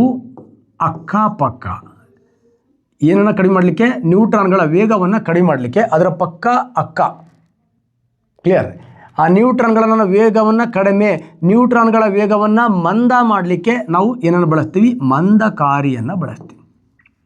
ಮಂದಕಾರಿ ಕೆಲಸ ಏನು, ಯುರೇನಿಯಂ 235 ಬರ್ತಕ್ಕಂತಹ ನ್ಯೂಟ್ರಾನ್ಗಳ ವೇಗವನ್ನು ಕಡಿಮೆ ಮಾಡೋದು. ಪಟ ಪಟ ಬರೋದನ್ನು ನ್ಯೂಟ್ರಾನ್ಗಳ ವೇಗ ಕಡಿಮೆ ಮಾಡೋದು. ಈ ಥರ ನ್ಯೂಟ್ರಾನ್ಗಳ ವೇಗ ಕಡಿಮೆ ಆದರೆ ಈ ನ್ಯೂಟ್ರಾನ್ಗಳು ಉಷ್ಣವನ್ನು ಹೊರತರುತ್ತೆ, ಥರ್ಮಲ್ ನ್ಯೂಟ್ರಾನ್ಗಳನ್ನಾಗಿ ಪರಿವರ್ತನೆ ಆಗತ್ತೆ. ಈ ಥರ ನ್ಯೂಟ್ರಾನ್ಗಳ ವೇಗವನ್ನು ಕಡಿಮೆ ಮಾಡಲಿಕ್ಕೆ ನ್ಯೂಕ್ಲಿಯ ಕ್ರಿಯಾಕಾರಿಗಳಲ್ಲಿ ಇಂಧನದ ಸುತ್ತ ನಾವು ಮಂದಕಾರಿಯನ್ನು ಹಾಕ್ತೀವಿ. ಆ ಮಂದಕಾರಿಯನ್ನು ಯಾವುದರಿಂದ ತಯಾರಿಸ್ತೀವಿ ಅಂದರೆ ಗ್ರಾಫೈಟಿಂದ ತಯಾರಿಸ್ತೀವಿ, ನ್ಯೂಟ್ರಾನ್ಗಳ ವೇಗ ಕಡಿಮೆ ಮಾಡಲಿಕ್ಕೆ. ನೆಕ್ಸ್ಟ್ ಭಾರಜಲ, ಗ್ರಾಫೈಟ್ ಇಲ್ಲ ಅಂದರೆ ಭಾರಜಲವನ್ನು ಅಥವಾ ಡೈರೆಕ್ಟ್ ವಾಟರನ್ನು, ಕೂಲ್ ವಾಟರನ್ನು ಬಳಸ್ತೀವಿ. ಕ್ಲಿಯರ್. ನೀರು ಅಥವಾ ಭಾರಜಲ, ಗ್ರಾಫೈಟನ್ನು ಬಳಸಿ ಈ ಎನ್ರಿಚ್ಮೆಂಟ್ ಪುಷ್ಟೀಕರಿಸಿದ ಯುರೇನಿಯಮಿಂದ ಬರ್ತಕ್ಕಂಥ ನ್ಯೂಟ್ರಾನ್ಗಳ ವೇಗವನ್ನು ಕಡಿಮೆ ಮಾಡ್ತೀವಿ. ಇದನ್ನೇ ನಾವು ಮಾಡರೇಟರ್ ಅಂತ ಕರಿತೀವಿ. ಮಾಡರೇಟರ್ ಆಗಿ ನಾವು ಗ್ರಾಫೈಟನ್ನು ಬಳಸ್ತೀವಿ ಆ್ಯಂಡ್ ಹೆವಿ ವಾಟರನ್ನು ಹೆಚ್ಚಿನ ಪ್ರಮಾಣದಲ್ಲಿ ಬಳಸ್ತೀವಿ. ಇದರ ಕೆಲಸ ಏನಪ್ಪ ಅಂದರೆ ನ್ಯೂಟ್ರಾನ್ಗಳ ವೇಗವನ್ನು ಕಡಿಮೆ ಮಾಡೋದು ಇದರ ಕೆಲಸ. ಅರ್ಥ ಆಗಿದೆ ಅಂತ ಅನ್ಕೋತೀನಿ. ಈಗ ನ್ಯೂಟ್ರಾನ್ಗಳನ್ನು ಈ ವಿದಳನ ವಸ್ತು ಹೊರಗಡೆ ಹಾಕ್ತಾ ಇದೆ, ಅದರ ವೇಗ ಕಡಿಮೆ ಆಗ್ತಾ ಇದೆ, ಅಗಾಧ ಪ್ರಮಾಣದ ಉಷ್ಣ ಹೊರಗಡೆ ಬರ್ತಾ ಇದೆ. ಈಗ ನ್ಯೂಕ್ಲಿಯ ಕ್ರಿಯಾಕಾರಿಯನ್ನು ನಾವು ಸ್ಟಾಪ್ ಮಾಡಬೇಕಪ್ಪ. ಆಲ್ರೆಡಿ ಇಲ್ಲಿ ಸರಪಳಿ ಕ್ರಿಯೆ ನಡೀತಾ ಇದೆ. ಸರಪಳಿ ಕ್ರಿಯೆ ತನ್ನಷ್ಟಕ್ಕೆ ತಾನೇ ವಿದಳನ ಕ್ರಿಯೆ, ತಾನು ಬಿಡುಗಡೆ ಮಾಡಿರ್ತಕ್ಕಂಥ ನ್ಯೂಟ್ರಾನ್ಗಳನ್ನು ಬಳಸ್ಕೊಂಡು ಸರಪಳಿ ಕ್ರಿಯೆ ನಡೀತಾ ಇದೆ. ನ್ಯೂಕ್ಲಿಯ ಕ್ರಿಯಾಕಾರಿಯನ್ನು ಸ್ಟಾಪ್ ಮಾಡಬೇಕಪ್ಪ. ಸ್ಟಾಪ್ ಮಾಡಬೇಕಂದ್ರೆ ಸ್ಟಾರ್ಟಿಂಗಲ್ಲಿ ಹೇಳಿದ್ದೀನಿ, ಸರಪಳಿ ಕ್ರಿಯೆಯನ್ನು ಏನು ಮಾಡಬೇಕು, ಕಂಟ್ರೋಲ್ ಮಾಡಬೇಕು, ನಿಯಂತ್ರಣ ಮಾಡಬೇಕು ಅಂದರೆ ಏನು ಮಾಡಬೇಕು, ಇಲ್ಲೇನು ಪಟ ಬರ್ತಾ ಇರ್ತಕ್ಕಂಥ ನ್ಯೂಟ್ರಾನ್ಗಳನ್ನು ಇಲ್ಲದ ಹಾಗೆ ಮಾಡಬೇಕು. ಆ ನ್ಯೂಟ್ರಾನ್ಗಳನ್ನು ಇಲ್ಲದ ಹಾಗೆ ಮಾಡಲಿಕ್ಕೆ ಮ್ಯಾಲ್ಗಡೆಯಿಂದ ಕಂಟ್ರೋಲಿಂಗ್ ರಾಡ್ಸ್ಗಳನ್ನ ತರ್ತೀವಿ ನಾವು. This is the controlling rods. ಈ ಕಂಟ್ರೋಲಿಂಗ್ ರಾಡನ್ನು ಯಾವುದರಿಂದ ಮಾಡಿರ್ತೀವಿ ಅಂದರೆ ನಾವು ಬೋರಾನ್ ಮತ್ತು ಕ್ಯಾಡ್ಮಿಯಮಿಂದ ಮಾಡಿರ್ತೀವಿ. ಈ ಬೋರಾನ್ ಮತ್ತು ಕ್ಯಾಡ್ಮಿಯಮ್ ಏನು ಮಾಡುತ್ತೆ, ನ್ಯೂಟ್ರಾನ್ಗಳನ್ನು ಹೀರ್ಕೊಳ್ಳೋ ಕೆಪಾಸಿಟಿ ಇದೆ ಜಾಸ್ತಿ ಇದಕ್ಕೆ. ಹಾಗಾಗಿ ಈ ಬೋರಾನ್ ಮತ್ತು ಕ್ಯಾಡ್ಮಿಯಮ್ ಘಟಕವನ್ನು ಒಳಗಡೆ ಹಾಕಿದ ತಕ್ಷಣವೇ ಈ ಬೋರಾನ್ ಮತ್ತು ಕ್ಯಾಡ್ಮಿಯಮ್ನ ಈ ಘಟಕಗಳೇನಿದಾವ ಇವೇನು ಮಾಡ್ತಾವೆ ಅಂದರೆ ನ್ಯೂಟ್ರಾನ್ಗಳನ್ನು ಹೀರ್ಕೊಂಡ್ಬಿಡ್ತಾವ. ನ್ಯೂಟ್ರಾನ್ಗಳನ್ನು ಹೀರ್ಕೊಂಡಾಗ ತನ್ನಷ್ಟಕ್ಕೆ ತಾನೇ ವಿದಳನ ಆಗಲಿಕ್ಕೆ ನ್ಯೂಟ್ರಾನ್ಗಳು ಇಲ್ಲಿ ಕಡಿಮೆ ಆಗಿಬಿಡುತ್ತೆ. ಆವಾಗ ವಿದಳನ ಕ್ರಿಯೆ ಏನಾಗುತ್ತೆ, ಸ್ಟಾಪ್ ಆಗುತ್ತೆ. ಇದನ್ನೇ ನಾವು ನಿಯಂತ್ರಿತ ಸರಪಳಿ ಕ್ರಿಯೆ ಅಂತ ಕರಿತೀವಿ. ನಿಯಂತ್ರಿತ ಸರಪಳಿ ಕ್ರಿಯೆನ ನ್ಯೂಕ್ಲಿಯರ್ ಕ್ರಿಯಾಕಾರಿಯ ಯಾವ ಘಟಕ ಮಾಡುತ್ತೆ ಅಂದರೆ controlling rod. Controlling rod complete ನ್ಯೂಟ್ರಾನ್ಗಳನ್ನು ಅಬ್ಸರ್ವ್ ಮಾಡಿಕೊಂಡು ವಿದಳನ ಕ್ರಿಯೆಯನ್ನು ಸ್ಟಾಪ್ ಮಾಡಿ, ಸರಪಳಿ ಕ್ರಿಯೆಯನ್ನು ಸ್ಟಾಪ್ ಮಾಡಿ ನ್ಯೂಕ್ಲಿಯರ್ ಕ್ರಿಯಾಕಾರಿಯನ್ನು ಸ್ಥಗಿತಗೊಳಿಸುತ್ತೆ. ಈ ಥರ ನ್ಯೂಕ್ಲಿಯರ್ ಕ್ರಿಯಾಕಾರಿಯನ್ನು ಸ್ಥಗಿತಗೊಳಿಸುವ, ನಿಯಂತ್ರಣ ಮಾಡ್ತಕ್ಕಂಥ ನ್ಯೂಕ್ಲಿಯರ್ ಕ್ರಿಯಾಕಾರಿಯ ಘಟಕ ಯಾವುದಪ್ಪ ಅಂತ ಕೇಳಿದ್ರೆ ನಿಯಂತ್ರಕ ಸರಳು ಆರ್ ಕಂಟ್ರೋಲಿಂಗ್ ರಾಡ್ಸ್ ಅಂತ ಕರಿತೀವಿ. ಈ ಕಂಟ್ರೋಲಿಂಗ್ ರಾಡ್ಗಳನ್ನು ಬೋರಾನ್ ಅಥವಾ ಕ್ಯಾಡ್ಮಿಯಂಗಳಿಂದ ನಾವು ಕಂಟ್ರೋಲಿಂಗ್ ರಾಡನ್ನು ಮಾಡ್ತೀವಿ. ಸ್ನೇಹಿತರೆ, ಅರ್ಥ ಆಗಿದೆ ಅಂತ ಅನ್ಕೋತೀನಿ. ಕ್ಲಿಯರ್? ನೋಡಿ, ಈಗ ಎಕ್ಸಾಂಪಲ್, ಇದು ವಿದಳನ ವಸ್ತು ಇದೆ. ಇದರಿಂದ ನ್ಯೂಟ್ರಾನ್ಗಳು ಪಟ ಅಕ್ಕಪಕ್ಕ ಮಂದಕಾರಿ ಇದೆ, ಪಾಟ ಬರ್ತಾ ಇದೆ. ಆ ನ್ಯೂಟ್ರಾನ್ಗಳು ಉಷ್ಣವನ್ನು ಹೊರಗಡೆ ಹಾಕ್ತಾ ಇದೆ. ಈ ಸ್ಟಾಪ್ ಮಾಡಬೇಕಪ್ಪ ಅಂದರೆ ಮೇಲ್ಗಡೆಯಿಂದ ನಾವು ನಿಯಂತ್ರಕ ಸರಳುಗಳನ್ನು ಇಂಜೆಕ್ಟ್ ಮಾಡ್ತೀವಿ. ನಿಯಂತ್ರಕ ಸರಳುಗಳು ನ್ಯೂಟ್ರಾನ್ಗಳನ್ನು ಹೀರ್ಕೊಳ್ಳುತ್ತೆ. ವಿದಳನ ಕ್ರಿಯೆ ಸ್ಟಾಪ್ ಆಗುತ್ತೆ. ಸರಪಳಿ ಕ್ರಿಯೆ ನಿಯಂತ್ರಿತ ಸರಪಳಿ ಕ್ರಿಯೆ ಆಗುತ್ತೆ.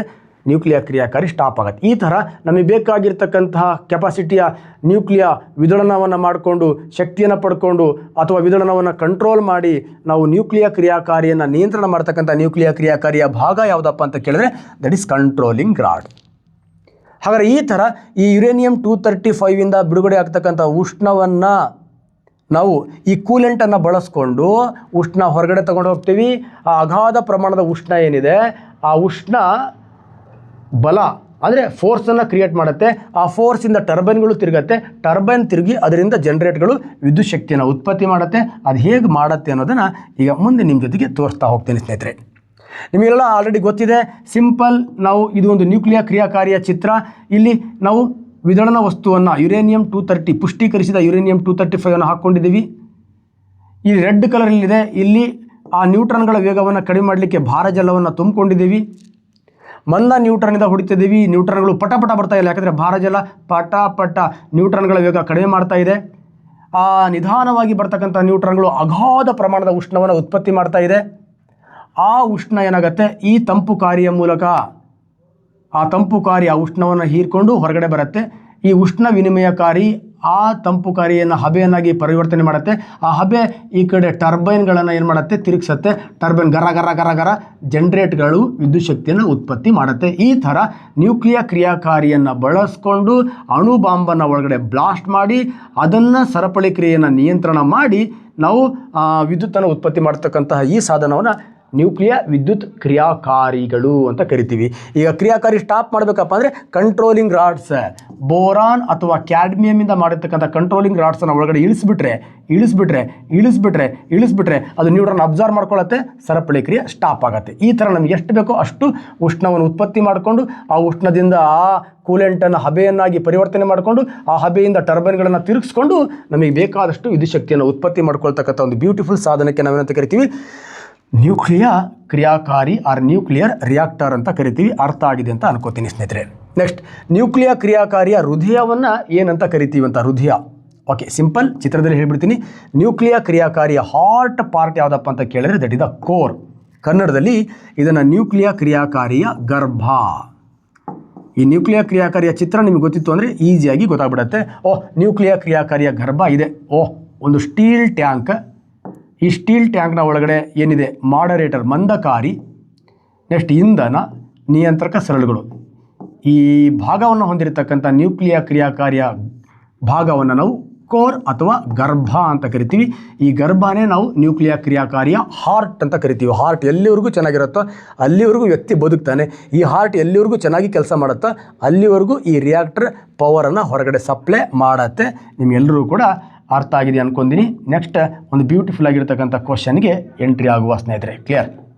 ನೋಡಿ, ನ್ಯೂಕ್ಲಿಯರ್ ಫ್ಯೂಷನ್ ಕ್ರಿಯೆಯಲ್ಲಿ ಯಾವ ಇಂಧನವಾಗಿ ಬಳಸುತ್ತೆ. ನೋಡಿ, ಇಷ್ಟೆಲ್ಲ ನಾವೇನು ಮಾಡ್ತೀವಿ, ಆಗ್ಲಿಂದ ನಾವು ನ್ಯೂಕ್ಲಿಯರ್ ವಿದಳನ ಯುರೇನಿಯಂ 235, ಪ್ಲೂಟೋನಿಯಂ 239, ಯುರೇನಿಯಂ 233 ಇದ್ರ ಬಗ್ಗೆ ಮಾತ್ರ ಯೋಚನೆ ಮಾಡ್ತಾ ಬರ್ತೀವಿ. ಆದರೆ ಇಲ್ಲಿ ಗೂಟ ಇಟ್ಬಿಡ್ತಾನೆ ನ್ಯೂಕ್ಲಿಯರ್ ಫ್ಯೂಸನ್ ಅಂತ. ಏನಿದು ನ್ಯೂಕ್ಲಿಯರ್ ಫ್ಯೂಸನ್ ಅಂದರೆ? ಸಿಂಪಲ್, ಆಲ್ರೆಡಿ ಹೇಳಿದ್ವಿ ನಾವು. ಒಂದು ಭಾರವಾಗಿರ್ತಕ್ಕಂಥ ಪರಮಾಣುವಿನ ಬೀಜ 2 ಹೋಳುಗಳಾಗತ್ತೆ, ನ್ಯೂಕ್ಲಿಯರ್ ವಿದಳನ. 2 ಹಗುರವಾಗಿರ್ತಕ್ಕಂಥ ಪರಮಾಣುವಿನ ಬೀಜ ಸೇರಿ ಒಂದು ಭಾರವಾಗಿರೋ ಪರಮಾಣುವಿನ ಬೀಜ ಆಗತ್ತೆ, ನ್ಯೂಕ್ಲಿಯರ್ ಸಮ್ಮಿಲನ. ಭಾರವಾಗಿರೋ ಪರಮಾಣು ಬೀಜ ಯಾವುದು? ಒಂದು ಯುರೇನಿಯಂ 235 ಇರ್ಬೋದು, ಆರ್ ಯುರೇನಿಯಂ 233 ಇರ್ಬೋದು, ಆರ್ ಪ್ಲುಟೋನಿಯಂ 239 ಇರ್ಬೋದು. ಹಾಗಾದರೆ ಹಗುರ ಬೀಜಗಳು ಯಾವುದು? ದಿಸ್ ಇಸ್ ದ ಹಗುರ ಬೀಜ. ಒಂದು deuterium or that is the tritium means hydrogen ಪರಮಾಣುಗಳು ಹಗುರ ಬೀಜ ಅಂತ. ಈ ಭಾರವಾಗಿರ್ತಕ್ಕಂಥ ಪರಮಾಣುವಿನ ಬೀಜ 2 ಹೋಳುಗಳಾದು ವಿದಳನೆ, ಫಿಷನ್ ಅಂತ ಕರಿತೀವಿ. ಫಿಷನ್. 2 ಹಗುರ ಬೀಜಗಳು ಸೇರಿ ಒಂದು ಭಾರವಾಗಿರ್ತಕ್ಕಂತಹ ಬೀಜ ಆಗತ್ತೆ. ಇದನ್ನು ಸಮ್ಮಿಲನ, ಇದಕ್ಕೆ ಫ್ಯೂಸನ್ ಅಂತ ಕರಿತೀವಿ. ನೋಡಿ ಎಷ್ಟು ಬ್ಯೂಟಿಫುಲ್ ಕ್ವಶನ್. ಫ್ಯೂಸನಲ್ಲಿ ಬಳಸೋ ಇಂಧನ ಯಾವುದು ಅಂತ ಕೇಳಿದ್ರೆ deuterium, tritium. That is the right answer. Deuterium ಮತ್ತು ಟ್ರೀಶಿಯಂ. ಇನ್ ಕೇಸ್ ಫಿಷನ್ ಅಂತ ಹೇಳಿಬಿಟ್ರೆ ಅಲ್ಲಿ ಯುರೇನಿಯಂ, ಪ್ಲುಟೋನಿಯಂ, ಥೋರಿಯಂ ಇವು ಫಿಷನ್ನಲ್ಲಿ ಬಳಸ್ತಾರೆ. ಅರ್ಥ ಆಗಿದೆ. ಇದು ನ್ಯೂಕ್ಲಿಯಸ್ ಸಮ್ಮಿಲನ, ಅದಕ್ಕೆ ಸಂಬಂಧಪಟ್ಟಂಥ ಆಪ್ಷನ್ಸ್ ಆಗಿರೋದ್ರಿಂದ ಇಲ್ಲಿ that is a right answer ಯಾವುದಪ್ಪ ಅಂತ ಕೇಳಿದ್ರೆ ದಟ್ ಇಸ್ ಡ್ಯೂಟೇರಿಯಂ ಮತ್ತು ಟ್ರೀಶಿಯಂ. ಯಾಕಂದರೆ ನ್ಯೂಕ್ಲಿಯ ಸಮ್ಮಿಲನಕ್ಕೆ ಕೇಳಿದ್ದಾನೆ. ಅದೇ ನ್ಯೂಕ್ಲಿಯರ್ ಫಿಷನ್ ಅಂತ ಕೇಳಿದರೆ ಯುರೇನಿಯಂ, ಪ್ಲುಟೋನಿಯಂ, ಥೋರಿಯಂ ಆಗ್ತಾಯಿತ್ತು. ಆ ನ್ಯೂಕ್ಲಿಯ ಸಮ್ಮಿಲನದಲ್ಲಿ ಬಳಸ್ತಕ್ಕಂಥ ಇಂಧನನೇ ಬೇರೆ, ನ್ಯೂಕ್ಲಿಯ ವಿದಳನದಲ್ಲಿ ಬಳಸ್ತಕ್ಕಂಥ ಇಂಧನನೇ ಬೇರೆ. ಅರ್ಥ ಆಗಿದೆ ಅಂತ ಅನ್ಕೋತೀನಿ. Next prototype fast breeder reactor ಭಾರತದಲ್ಲಿ ಎಲ್ಲಿದೆ? ಆಲ್ರೆಡಿ ಅಲ್ಲೇ ಹೇಳ್ಬಿಟ್ಟಿದ್ದೀನಿ. ಕಲ್ಪಾಂಕಂ. ಓಕೆ, ಫಸ್ಟ್ ಟೈಮ್ ಡಿಸೆಂಬರ್ 20, 2026 ಇದು ಮುಂದಿನ ವರ್ಷ ಬ್ಯೂಟಿಫುಲ್ ಆಗಿ ಇನಾಗ್ರೇಷನ್ ಆಗುತ್ತೆ ಸ್ನೇಹಿತರೆ. ಒಟ್ಟಾರೆಯಾಗಿ ಇದು ಕಲ್ತಾದ್ಮೇಲೆ ನಮಗೆ ಒಂದು ಫೀಡ್ಬ್ಯಾಕಿಗಾಗಿ ಈ ಒಂದು ಚಾರ್ಟನ್ನು ಹಾಕ್ಕೊಂಡಿದ್ದೀವಿ. ನಾವೇನು ಕಲ್ತೀವಿ ಇದರಲ್ಲಿ? ಏನಿಲ್ಲ, ನ್ಯೂಕ್ಲಿಯರ್ ಕ್ರಿಯಾಕಾರಿ ಅಂದರೆ ವಿದಳನ ವಸ್ತು, ನ್ಯೂಕ್ಲಿಯರ್ ಬಾಂಬ್ ಇವುಗಳನ್ನು ವಿಭಜನೆ ಮಾಡಿ ಅವುಗಳಿಂದ ಬರ್ತಕ್ಕಂಥ ಅಗಾಧ ಪ್ರಮಾಣದ ಶಕ್ತಿಯನ್ನು ಉತ್ಪತ್ತಿ ಮಾಡಿಕೊಂಡು ಅವುಗಳಿಂದ ವಿದ್ಯುತ್ತನ್ನು ಪರಿವರ್ತನೆ ಮಾಡ್ತಕ್ಕಂಥ ಒಂದು ಸಾಧನನೇ ನ್ಯೂಕ್ಲಿಯರ್ ಕ್ರಿಯಾಕಾರಿ, ವಿದ್ಯುತ್ ಕ್ರಿಯಾಕಾರಿ.